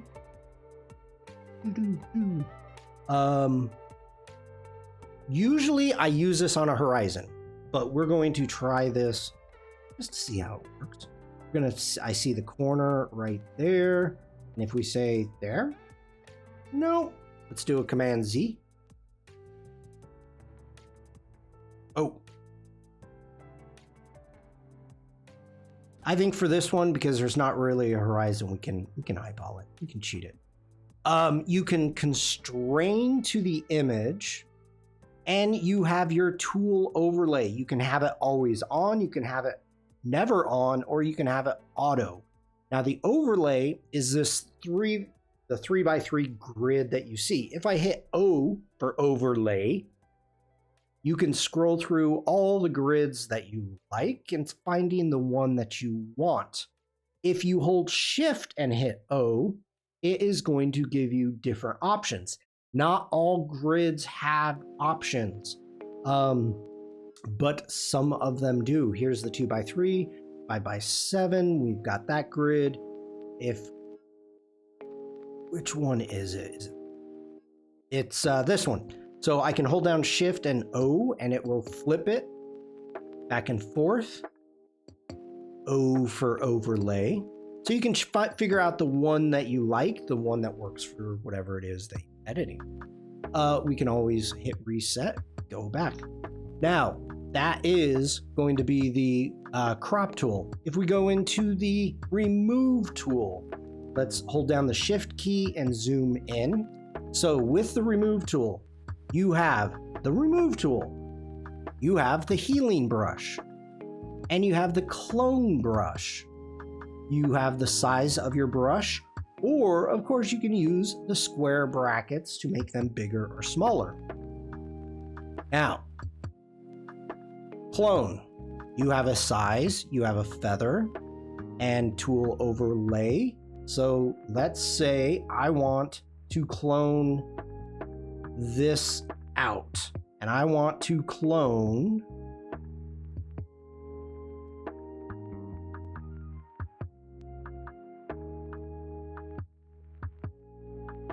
if I'm going to clone that. Now, it is trying to do it automatically. Let's zoom back out, and it is grabbing that spot, and it's saying, oh, that's where you want it. And of course, that doesn't look good. So if I grab this and move it around, and let's zoom in, You can see it's getting a little better, little better, little better. I don't use the clone anymore. If I go ahead, select that clone, I can hit delete and get rid of it. Very easy. We do have the spot healing, which is going to try to do the same type of thing. And what are you doing? So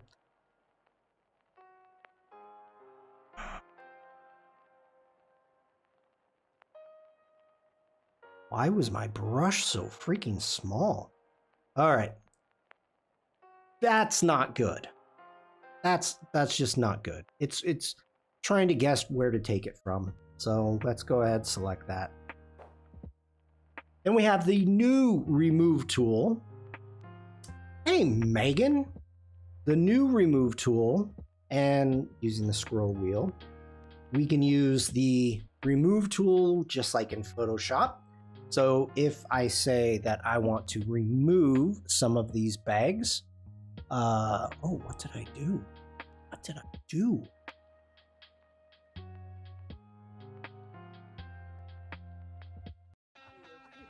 Abendessen geht besser. I closed something that I shouldn't have.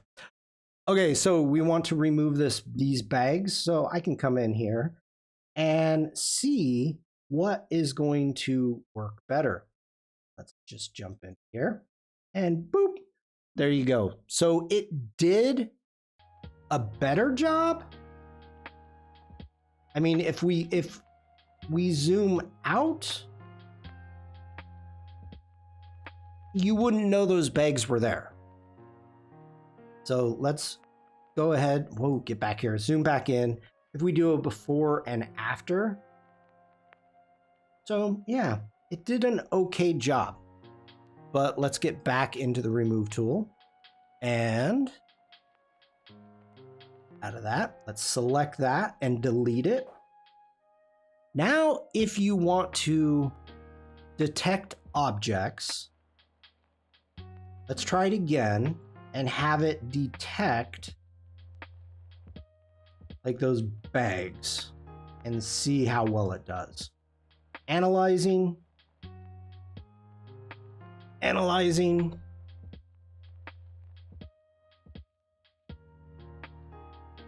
And that's what it's detecting. So now with it selected, I can add or I can subtract. So we're going to go ahead, and that's to the brush. And I'm just going to go ahead and say remove. All right. That's the before, that's the after. Kind of muddy, to be honest. Not a fan. But all right. So we're going to turn off detect objects. Let's go ahead and select that. Let's delete it. Let's hit use gen fill and go ahead, select all of that and hit remove. Giving you a little tip. And that did an amazing job. That's the before, that's the after. It looks as if it added from the stairs a sidewalk. To be perfectly honest, I'm good with that. I mean, that did such a great job. I'm happy with that. So we're good. We're good with that. All right. Let's go ahead, let's get back into our develop module. We're going to go in and let's get rid of that. We don't need it. And then we have distraction removal. Now, let me come in. Think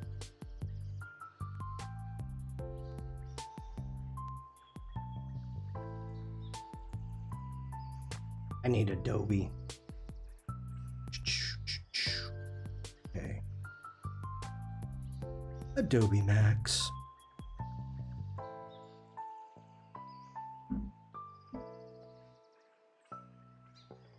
Let's go ahead, bring that image back. All right.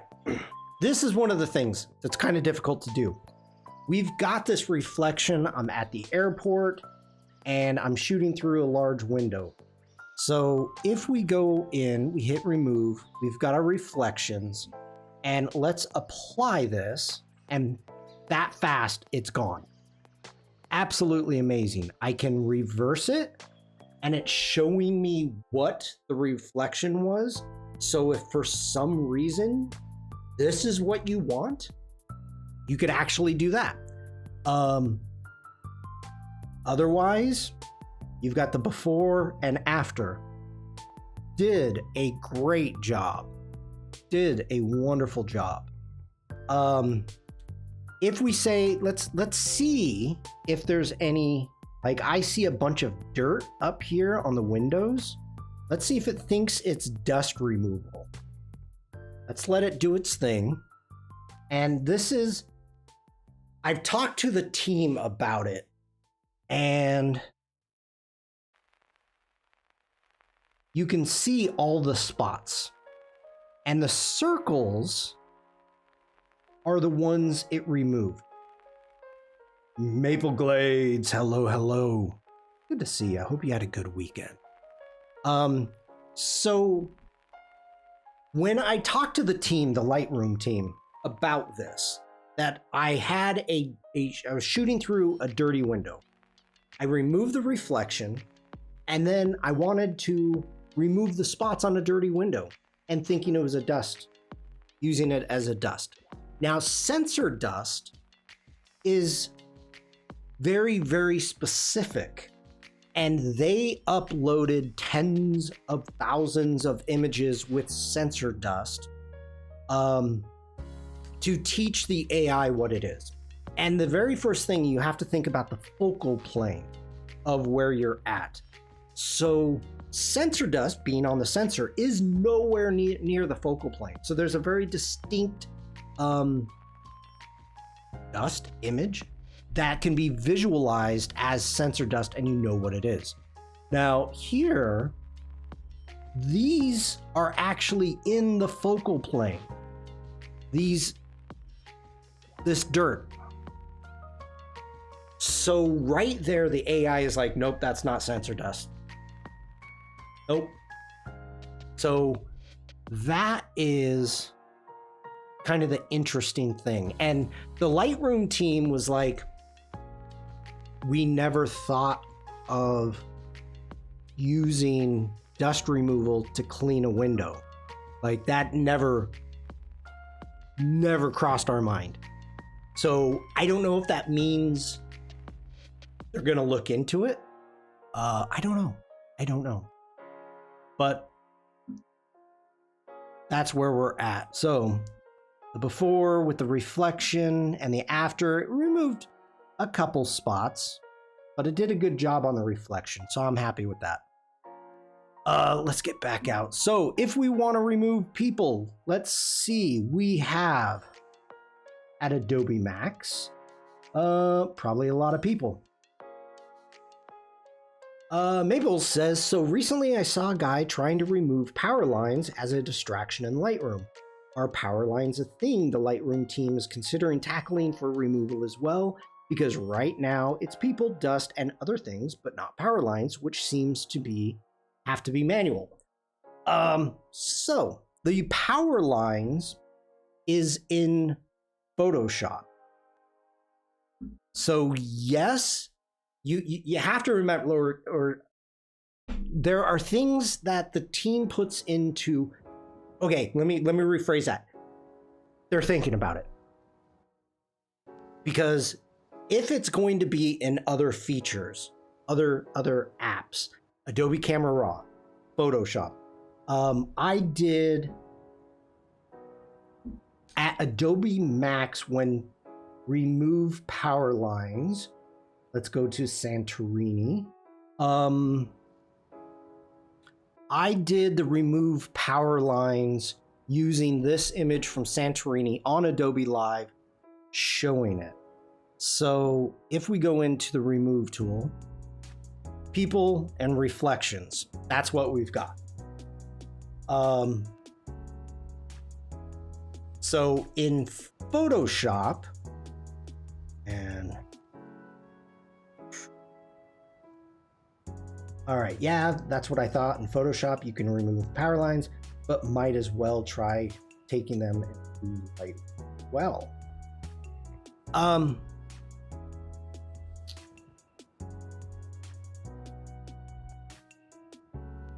Okay, let's go ahead, hit G for grid.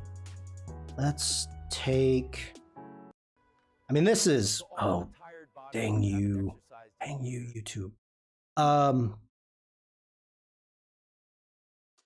Let's just take this in really quick. Let's do a basic, let's do an auto, just to add a little bit more contrast. So you can see we have a ton of power lines. A lot of people are gonna just wanna do their landscape photo, remove a power line. It doesn't seem like something that's big enough to warrant leaving a program if people are already default removal in Lightroom. It's developing. Like, you have to remember, it's really weird that dust removal, I'm gonna keep working. Let's do a Command E. Like, I don't want loop view. I said Command E. Let's open that up in Photoshop. Jump over into Photoshop. There we go. So if in Photoshop, let's go ahead. Let me open up my properties. There we go. We're going to do really quick a Command J, Command J. Let's jump over to the remove tool. And no. Oh, give me a quick second. Remove tool. There we go. Find distractions. Now, here is the downfall. We have one-click removal for wires and cables, and then editable for people, okay? So if you are going to do this, really quick, make a new layer. Get a blank layer, okay? We don't even need the background layer. Make a new layer. Have that layer selected up here at the top. Have sample all layers. Sample all layers. Yes, please. Find distraction. Now, before you do anything, you have the mode. You have auto. Generative AI is on, which means that always use Gen AI, or generative AI is off. Now, there are guidelines. People are working on with a company, with people, and they say absolutely no Gen AI, zero. You can't send it to the cloud. Okay, you can turn it off and try to use the remove tool as is. Let's do it both ways. The suggestion by Adobe is to leave it on auto. That's the suggestion by Adobe. But let's do generative AI is off, coming down, wires and cables. Let's let it do its thing. And let me read what we've got. Maple says some are obviously going to be too complicated, but some basic single power lines, it'd be nice. No, I have had wonderful luck with some of these. This is freaking complicated. Now, is it going to do a good job with the standard remove tool? Look at that. Maple, is this not complicated? Boom. Now, it does not remove the hardware. It just removes all the freaking wires everywhere. It does an amazing job. Now, that's not using AI. So, okay, Maple, when you are making a selection, if it is in Lightroom, it's not going to be complicated because you are still using the AI. You're still using the cloud server, or you would be if you're using the AI to find that. So in the future, the fact that they added dust removal into Lightroom, but not into Photoshop.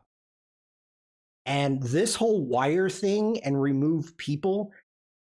Now, remove people started, this whole thing started over a year ago because I was on Adobe Live during Adobe Max and showcasing the people removal and wire removal. And so those two things came out a year ago, year and a few months. So now we're talking that people have been added. So my assumption, and that's all I can say, is my assumption is that the team is working on bringing it into Lightroom. Because this is amazing. Now you can see, whoops, Manzi, you had a little bit, get up here. You can see the little bit of the lines. That AI versus cloud AI is good knowledge for the hair splitting conversations I sometimes have workplace. Devlin, hello, by the way. And yes, really important when you're making a selection, any selection, if we want to take it into a step further, if I grab the object selection tool. So under cancel, I don't want to cancel that. Here, you have a choice and you can set it up by default for just that emergency. You can set it up by that only does a select subject on device, or it does a better selection if you send it to the cloud. But if you have issues with clients that do not want anything sent to the cloud, you can set up your preferences so when you are doing your select subject, you can have it device only. Really important. I'm mostly just happy to hear they have it in mind in Lightroom, because just having wires as an option alongside people and dust removal in Lightroom would be amazing, because always leaving Lightroom to go to Photoshop makes a tiff. Then back to Lightroom. It'd be nice if Lightroom could just auto select power lines. Okay, first off, Maple. Yes, within your preferences in Lightroom, you can change it to a PSD. Now, the newest update, let's get back over into Lightroom. We jump into our preferences. Lightroom, since the December update, is working better with PSBs. So if you take a file over and you're doing a ton of selecting, a ton of removal, you have a ton of layers, and it turns into a PSB, Lightroom is now able to handle PSBs simply. Let's get into our preferences. If we go into our external editing, when you are taking it into Photoshop, you can select, do you want Photoshop? Do you want Photoshop Beta? Which Photoshop? You can select right there. Within the file format, you have a choice between a PSB, a PSD, or a TIFF. So the PSB is new. That's brand new. So for me, I want a PSD. I do not want a TIFF. That's my preference. That's my settings. So I have it always as a PSD. And what that means, let's get back over into Photoshop. Let's do a Command S. Let's let it do its thing. And I was going to do a boop. There we go. Let's jump back into Lightroom Classic and let's let it come in. It stacked it. Here is our before, our after. If we go back into our grid mode, you can see right here, Santorini, PSD. Yes. Give me a PSD. So that's a great question. Photo Elite, I'd like to hear your thoughts on PSD versus TIFF for high-end retouching and color grading, at least in a moment since I'm stuck in an ad.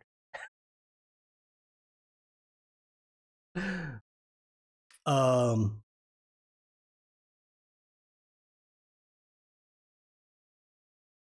yes. Okay. So we have 2 minutes. Let's see here. Where were we? We need people. We need people. So let's get back into, let's do Adobe Max 2025. We've got this image. We've got people. Let's go ahead, hit D for develop. Let's jump into here. And Maple, I agree with you.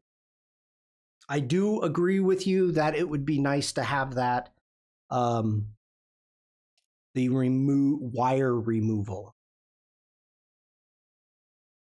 Yeah. Okay, we're doing people. Detecting distractions.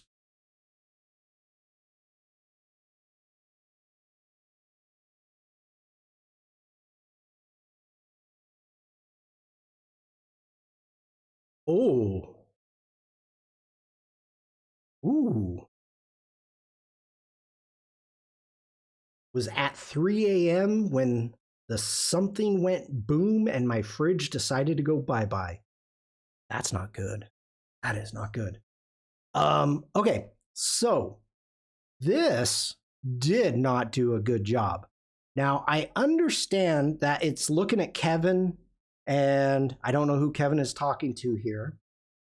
I'm out of ad hell. Welcome back. Good to see you. Thank you for coming in. We'll talk about PSDs in a second. So it's thinking Kevin is a subject. Okay, that's good. Now, it did a horrible job back here.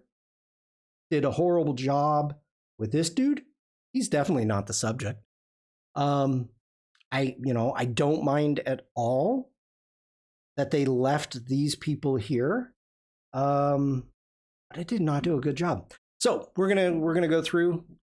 What we can do is you can change your overlay to any color. If red doesn't work for you, you can change it to whatever color you want. I would like to be able to select more. I cannot. But let's just do a removal. And again,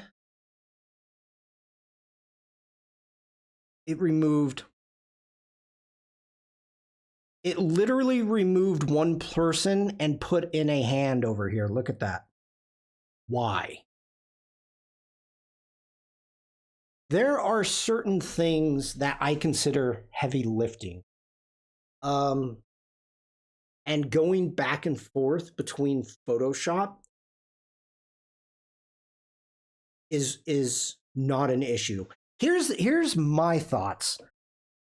And we'll get to the PSD versus TIFF in a second. So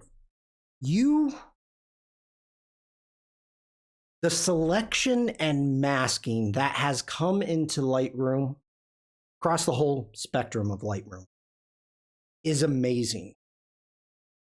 And it is making me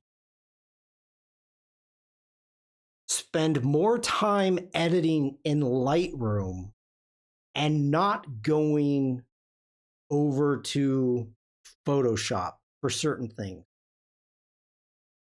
So I am working, when it comes to editing, I am working less already in Photoshop. Now, as for removing people, and let's take this over into Photoshop. Let's close this down. As for removing people and removing power lines, I am not bothered by jumping over to Photoshop at all. It has been such a huge part of my workflow that I'm not bothered by it. All right, so we're removing people, making sure to make a new layer. Sample all layers is on right there. This is new. Create a new layer. Okay, that's that. For those of you that don't know, I have been gone for like a month. So I missed December's updates. Let's go Remove people.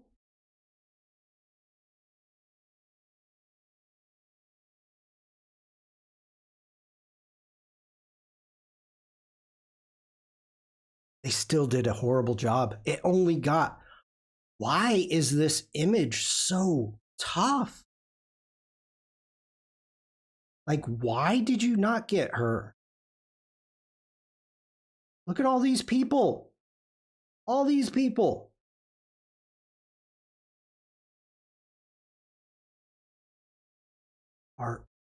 I mean, I guess I'm glad they didn't get the guy up here on the screen.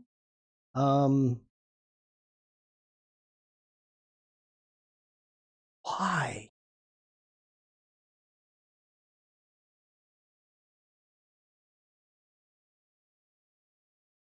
Hey, there's Rick's booth. Or not booth, but Rick's booth is the other way. Is it where? What direction? No, that is Rick's booth. There's Rick's booth. All right, let's see what we get. I think I just removed Rick.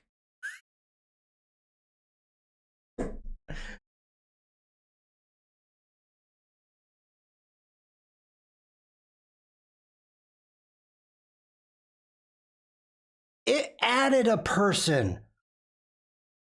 Why? Look at this guy over here. You don't need to do that.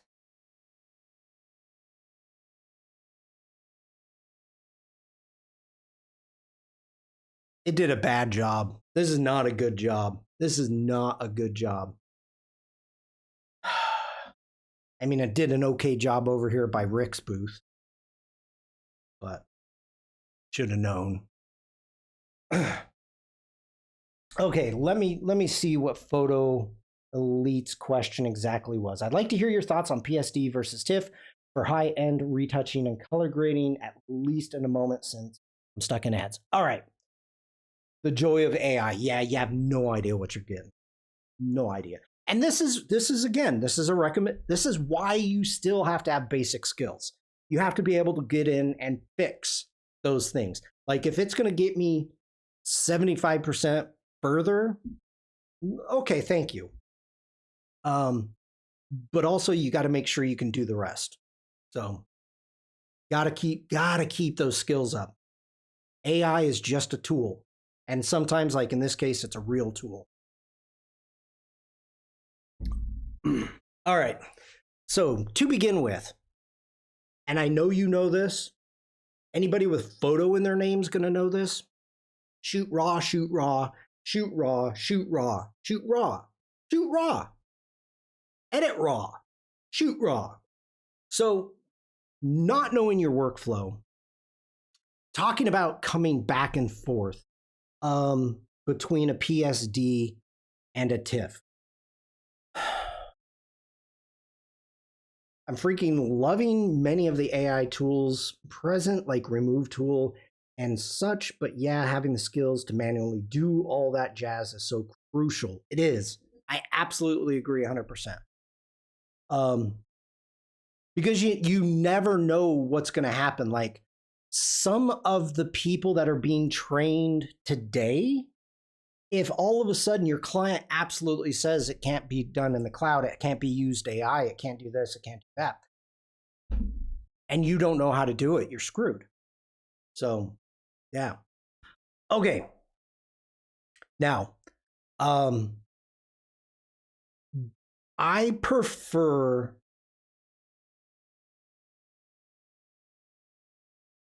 I'm thinking through the process. A TIFF, I would use a TIFF for printing. If I was working on a specific project and I knew that the editing was going to end up coming back to be printed, but I could export from a PSD to a TIFF using Lightroom. Go C1 for import, basic raw adjustments, Photoshop for the real deal with hair cleanup, retouch, and color grading before exporting to C1. Yeah. The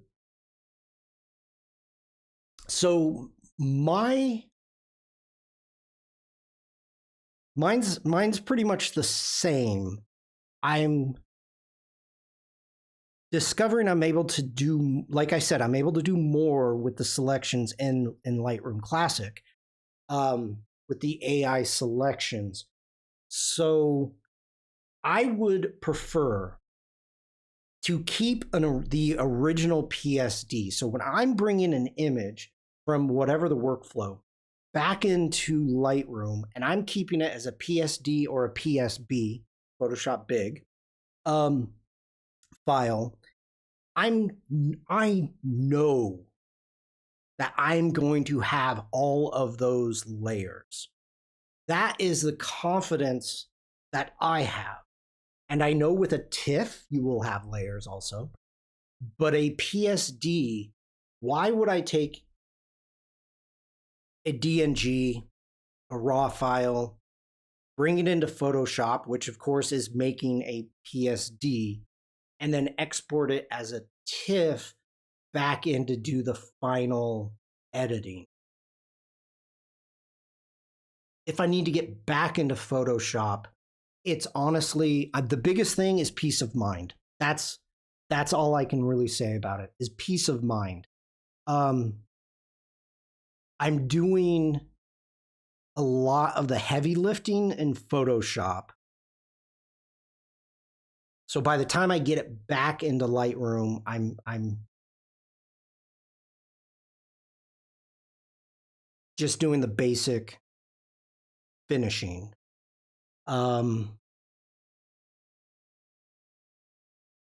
Yeah, that's it. Peace of mind.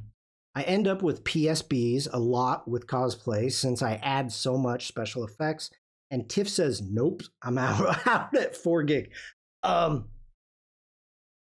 Well, it never, I have to be honest, it never crossed my mind of ever having an issue with a PSB in Lightroom. Usually, if I'm doing a lot of compositing, it's not coming back.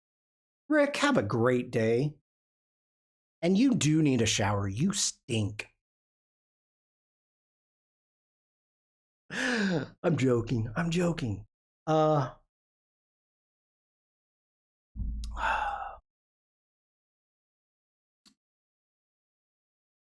a great day. Okay, where was it? Hold on, let me think about this. That wasn't Santorini. We need to get, I need to remove people. And I don't think it was that trip. Where was it? Was it Malta? Can you smell me from Germany? Fußkäse. I'm joking. I'm joking.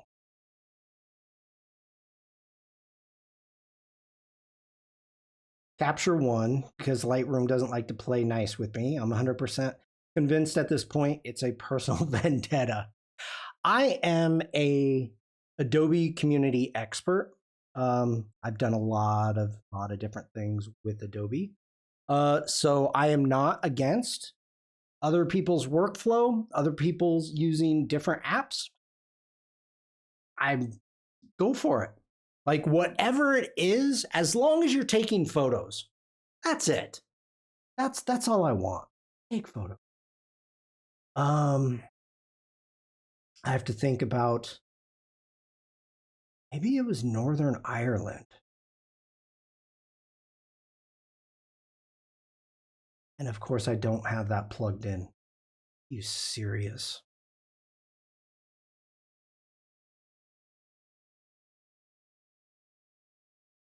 Alessandra, have a great day.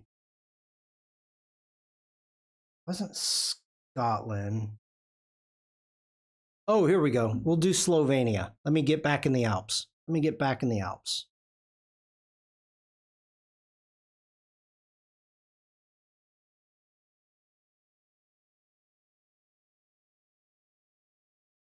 Photo Elite, where are you located? Are you in the States?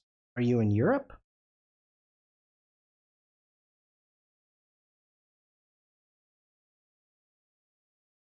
Just curious.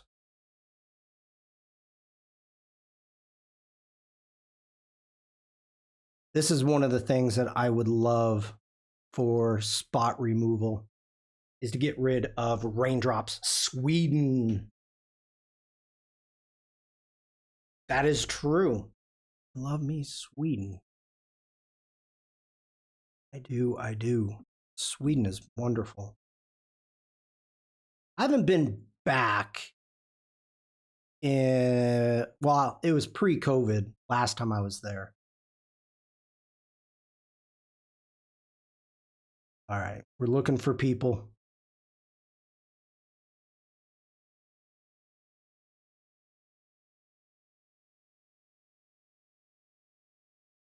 I thought I had a bunch in the river.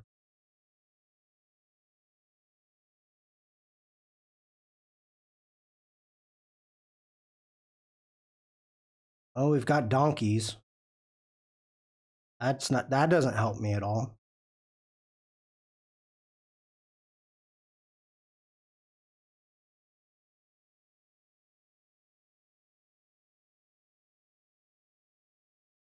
People.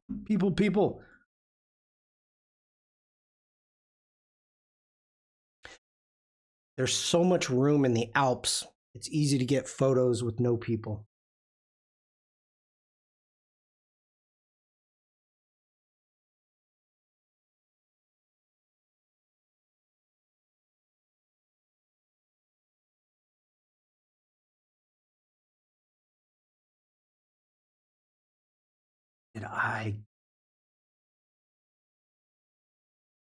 Come on, I want a hard one. By the way, people, it's 3 o'clock. Are we doing any doodles today?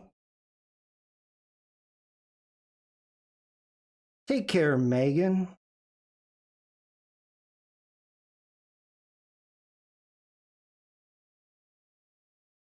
Have a great day.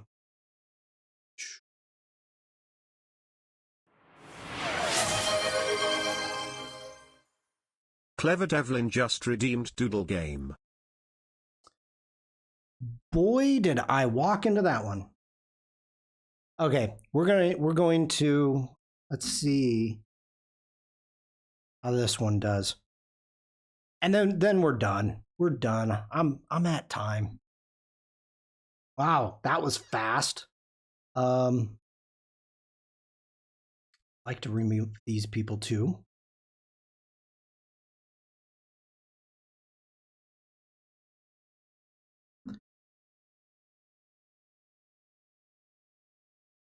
I'm sitting in the head town of IKEA. That did a good job. I did a really good job. Look at this. That's amazing. Look at this pillar.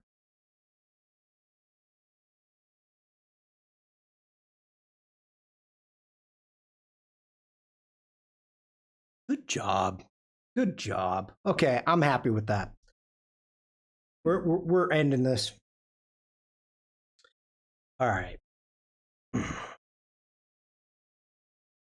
Let me get a quick screenshot here for my YouTube thumbnail. And I need to get things set up. Lightroom Classic, you can close. Netherlands, I know they have their main hub over there. BC, hello. Good to see you. Oof. Dupebug just redeemed Monkey Paw Stretch. Okay, Dupebug. Before we get started, ooh, I did a lot. All right, everybody, anybody working along? Make sure I gotta get rid of this white. Oh, we're gonna do some monkey paws. So everybody, make sure to save your work. Come on, where are you? Save your work. You're working along, and there we go. Gray. Is it okay? Monkey paws. Here we go. Do not overdo it. Don't push yourself. This shouldn't hurt much. Be gentle, but everybody get ready. We're going to do monkey paws. So, let me move my mic. Put your hands out, palms down. Point your fingers to the ground. Roll your fingers up into monkey paws. And go ooh, ooh, ah, ah. The doodle game shouldn't hurt. Oh, it hurts me. It hurts me. Relax. Point your fingers to the sky. Make those monkey paws. Ooh, ooh, ooh, ah, ah. Relax. Put your palms up. Point up to the sky. Make the monkey paws. That's some huge foreshortening. Ooh, ooh, ah, ah. Look how big my fist is. Relax. Point your fingers to the ground. Make those monkey paws. Ooh, ooh, ah, ah. And release and relax. Give a little shake out. There we go. There you go, Duke Bug. Monkey paws. Hopefully everybody feels a little better. Taking care of yourself. My thumb's crying right now. Take care of your tools. We're all artists here. All right. I got to get this going, people. Get this going. Okay, we are going to start with easy. And I am not working with my Wacom. I am going to be using a mouse today. So we'll see how this goes. Let's hit B for our brush, making sure we've got the right brush. D for our default colors. Smoothing, 43. Yeah, that'll work. Okay. Let's get up here. Let's grab a new layer. And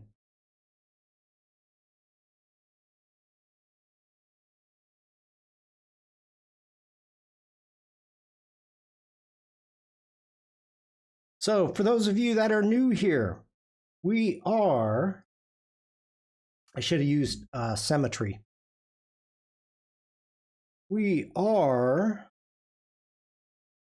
doing a game of Pictionary. So I am drawing, and you can jacket. Umacorn got it. Uma.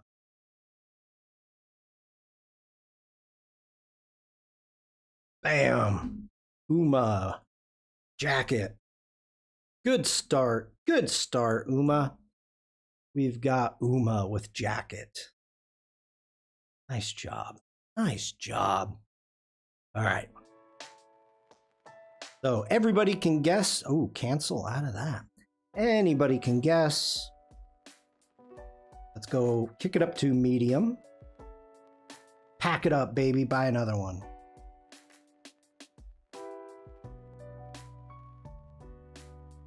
Okay. I think for the international crowd, I got an idea here. Any leftover jackets, donate them to me. Why do you need a jacket? Here we go, people.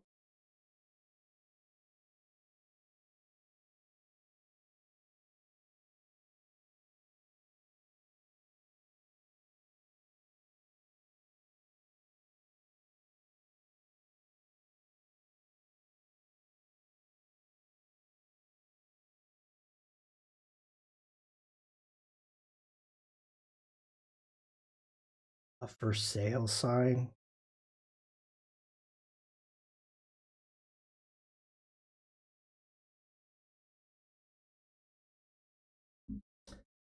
Butt on a stick.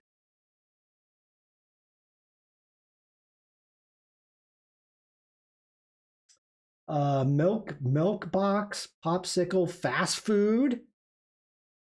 Fast food what? McDonald's?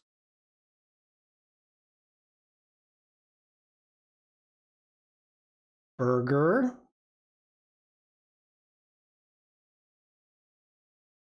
Shuffle? McDonald's drive-through? That was a bad roof. Cheeseburger, cheeseburger, cheeseburger, cheeseburger. Restaurant. Umacorn's on fire. Nobody else got restaurant.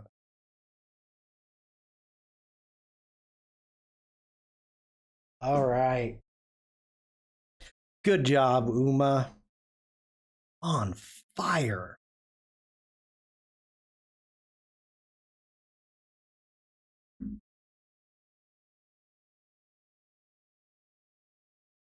On fire. I was thinking, like, this could be tough. This could be a tough one.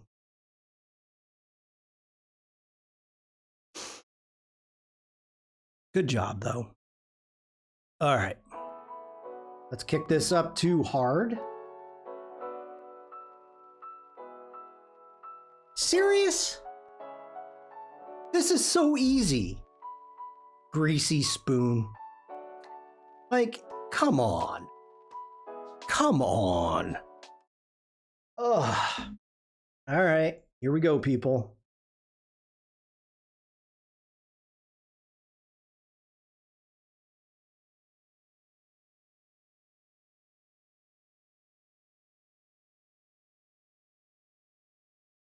Cup, Limburger cheese, grass, bucket,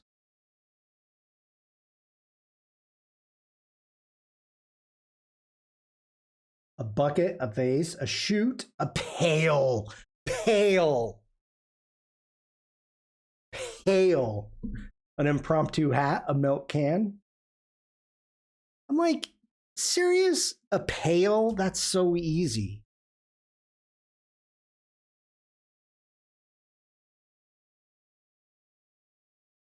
Devlin. So easy.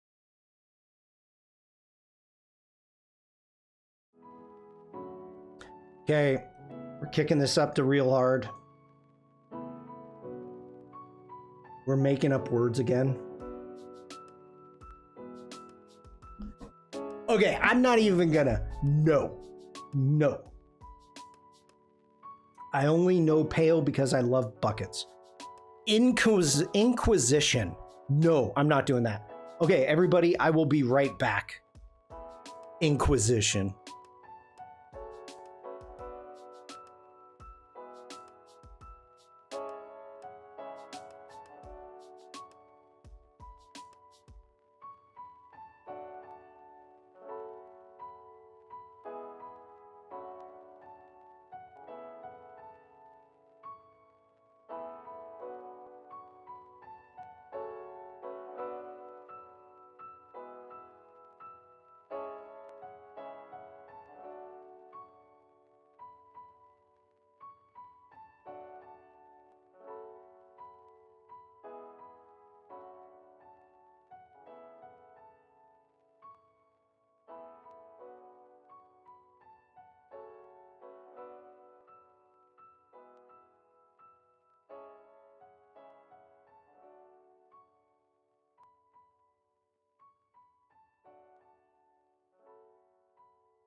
Oh, okay. No, it's okay. We're not doing Inquisition.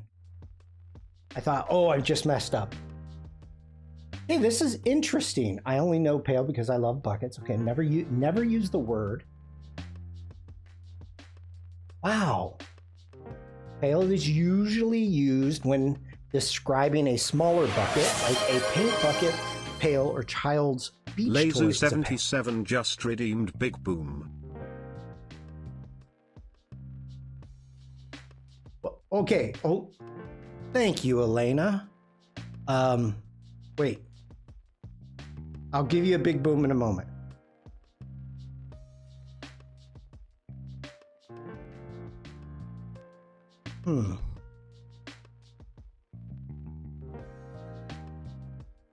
I think Devlin's the only one that will get that. I'm not going to do that one. Okay. All right. Okay. Boom. Thank you, Elena. I actually didn't even know it was my affiliate anniversary. Boom. Okay.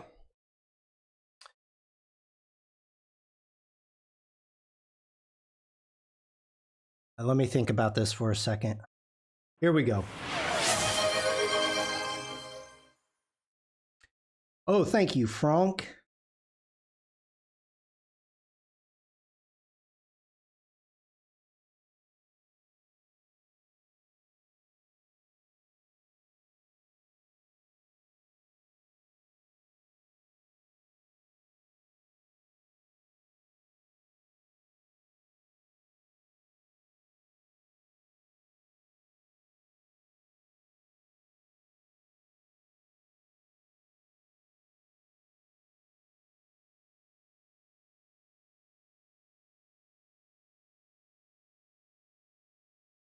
Okay.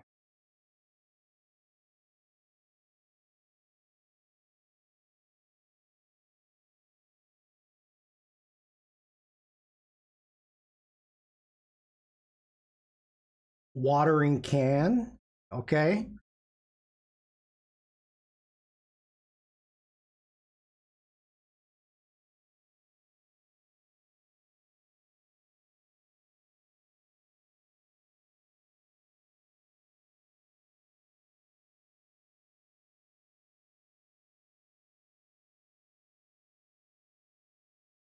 A tankard. Rainwater collector. Oh, Devlin. Oh my gosh. Oh.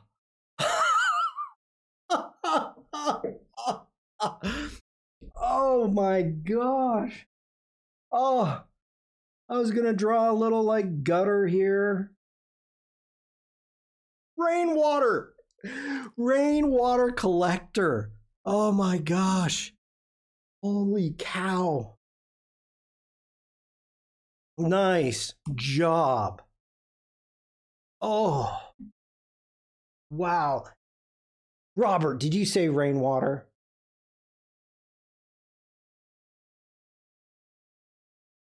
Oh my gosh. I'm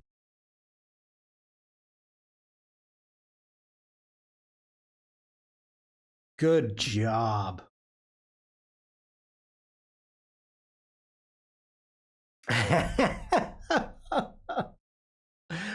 Oh, wow. What am I doing? Okay.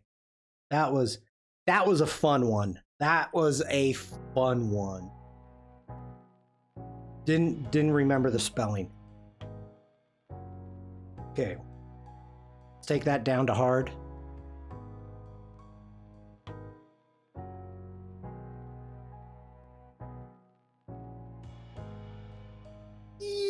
Yeah.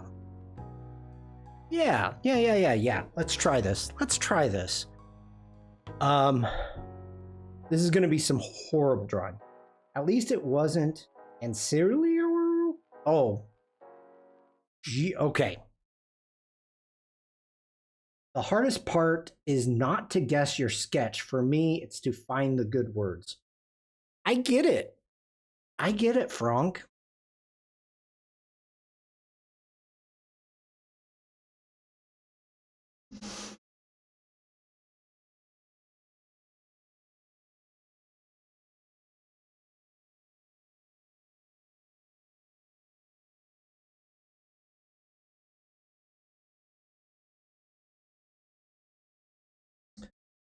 Across? Yeah.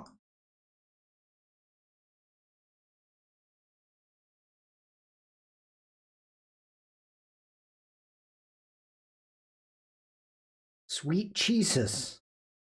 A priest? Cheetos. Not nacho cheese. Whoa, he's buff. Oh, that's a bad line. Preaching to the choir. This guy is just ripped.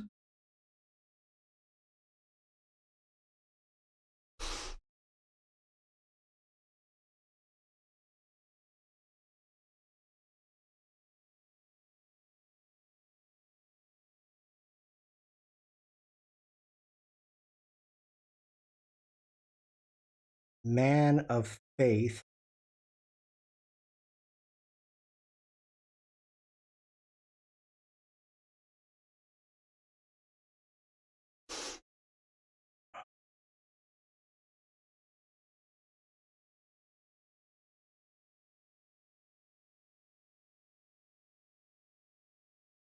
Oof. Top hat.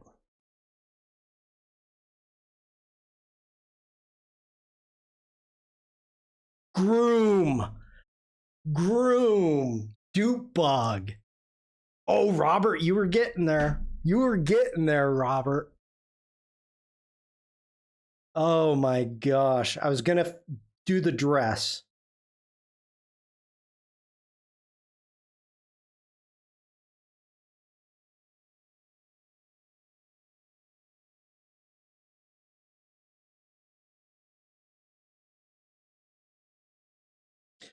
Dude, good job, dupe.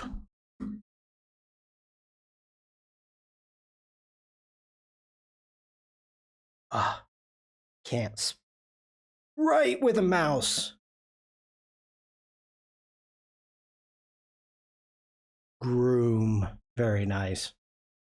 Okay, we'll do a couple more and then I gotta head out.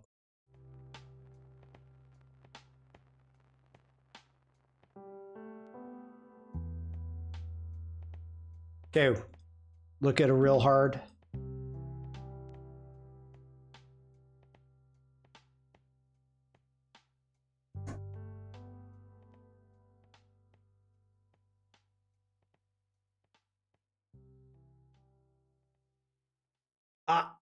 We're gonna do this.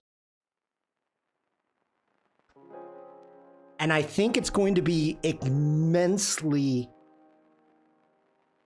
difficult. This might be the last one. I don't know. We'll see. We'll see. Okay.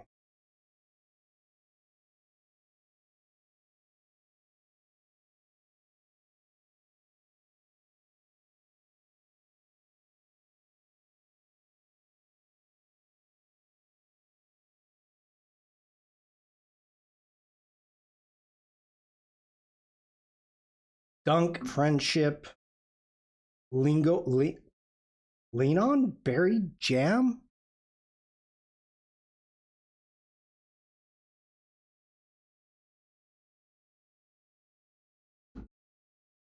A free throw. Okay.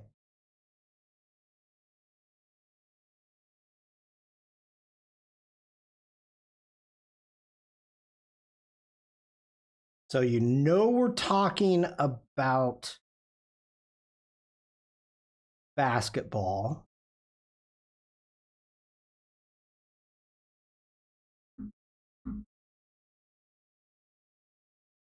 Practice? No, no.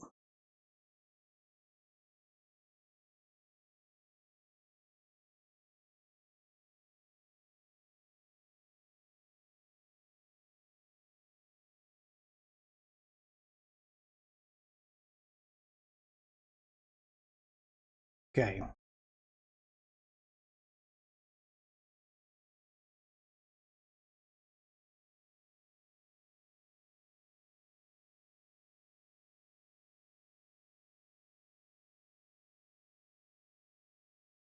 So hard to quit? Wait, what is happening here?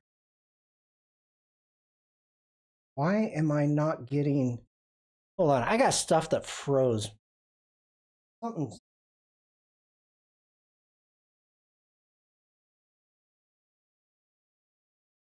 Something weird is happening. Stream dropped a few seconds, but you came back. Okay. Thank you.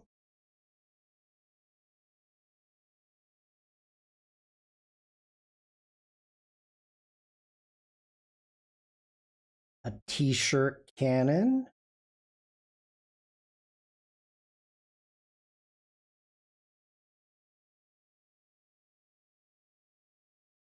Launched from downtown. Okay.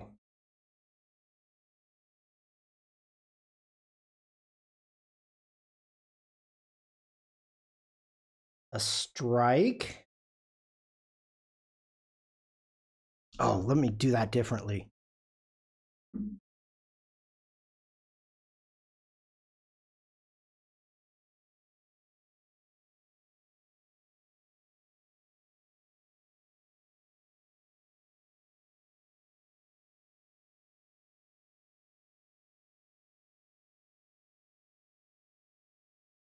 I'm totally gonna cheat here for a minute.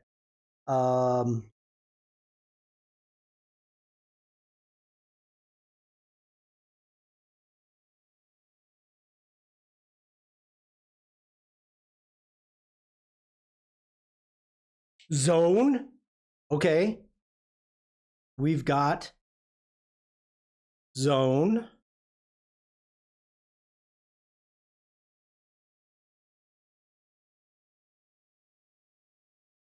Time zone, end zone. Think of basketball. Time out.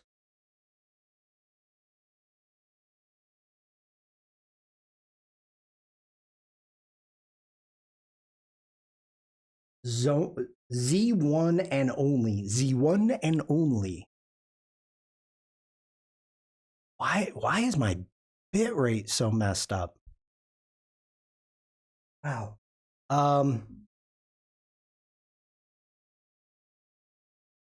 So okay, here we go. Oh, I'm so dumb. Opposite, Uma.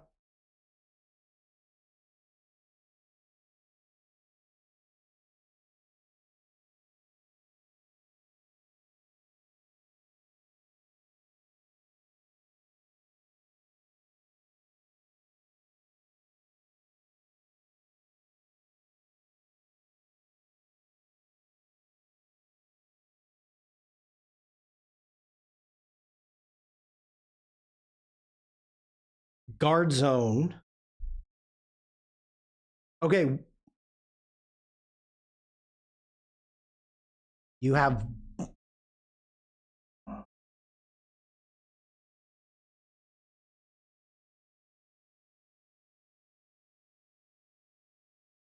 defense, Franck.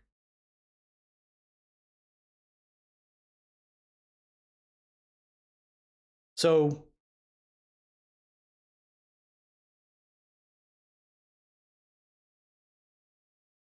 Franck, you are correct. Zone defense. Umacorn. Oh my gosh. I tried to show the basketball that we're talking about basketball. And then I was trying to get a zone, time zones, which Dupug got. Wait, no, you got, how did, you got it earlier? I'm checking.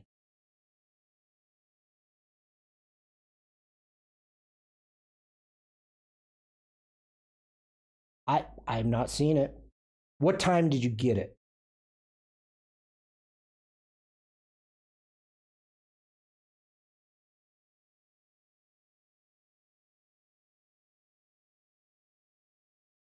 Defense zone.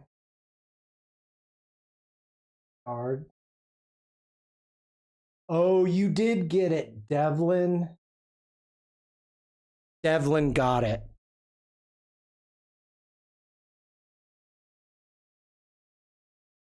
Well, we're going to do a Devlin, Uma,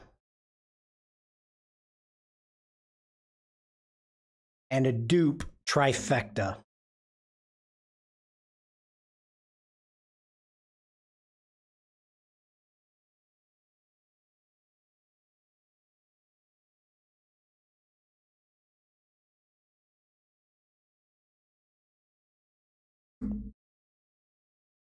That was tough.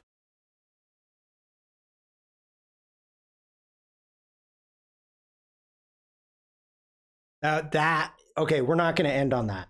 We're not going to end on that. We'll go back to hard. We'll go back to hard. Last one. Oh, that was tough.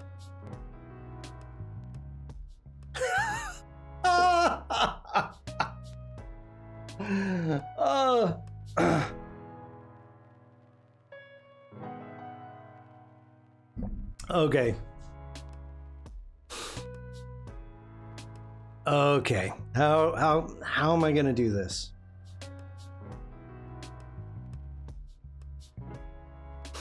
All right. I think I got a plan. Think of bumper stickers. I don't know a lot of basketball terms. Had to look it up. Think of bumper stickers.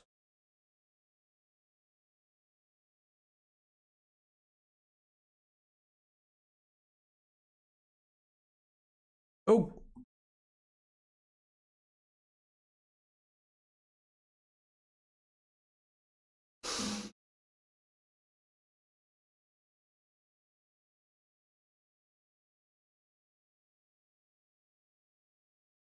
A person. Frank, have a great day. What am I trying to do?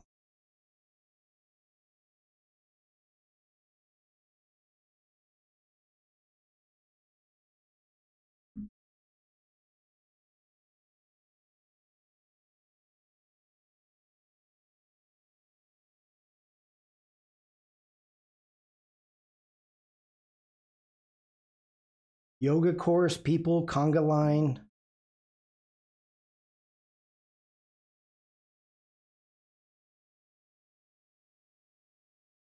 That's not what I wanted. Lasso tool.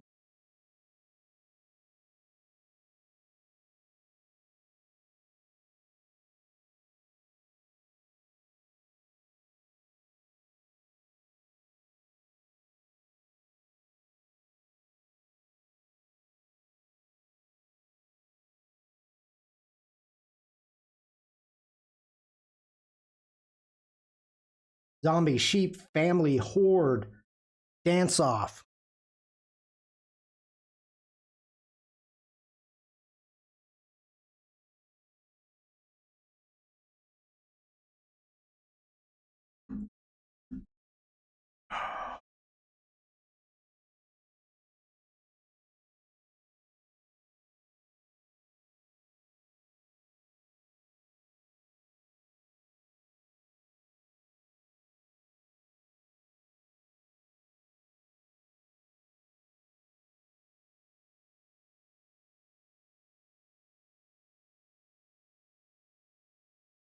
Square dance. Okay, here we go.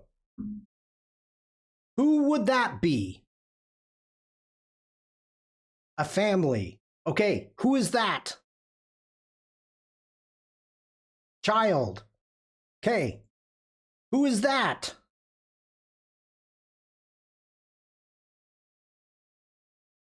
I know I'm not supposed to talk. I'm cheating. Father. Okay, who is that? Niños, generations. Matriarch. Grandfather. Grandfather. Yeah, I'm gonna give it good enough. It's supposed to be grandpa, but I'm gonna take it. I'm gonna take it.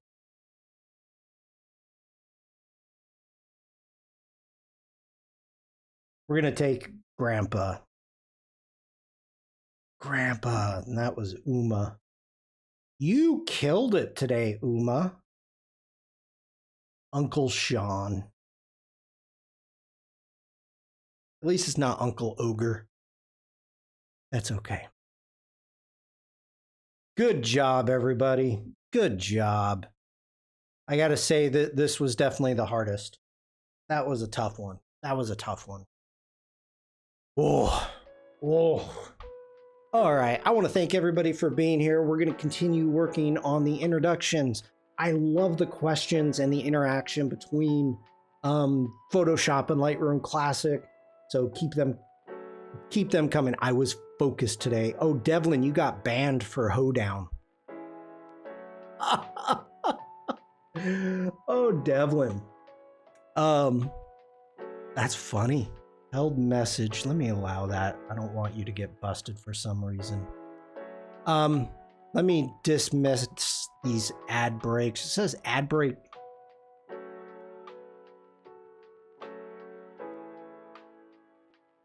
Are people on ads?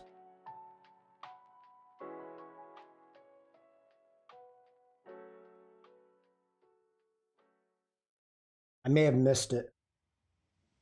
No ads. Okay, so in a couple hours, in an hour and a half, I'm going to be live with Jack on the Firefly Discord. Swing on by, say hi if you've got time. We've got, let's see, Adobe Live is going to be happening today, and all those other great things. So I will be back Thursday. Thank you for the Monkey Paws Dupe Bug. Thank you for the, who did Doodle Game? Devlin did the Doodle Game. Had a lot of fun. So everybody, I'll see you in chat. Have a great rest of your day.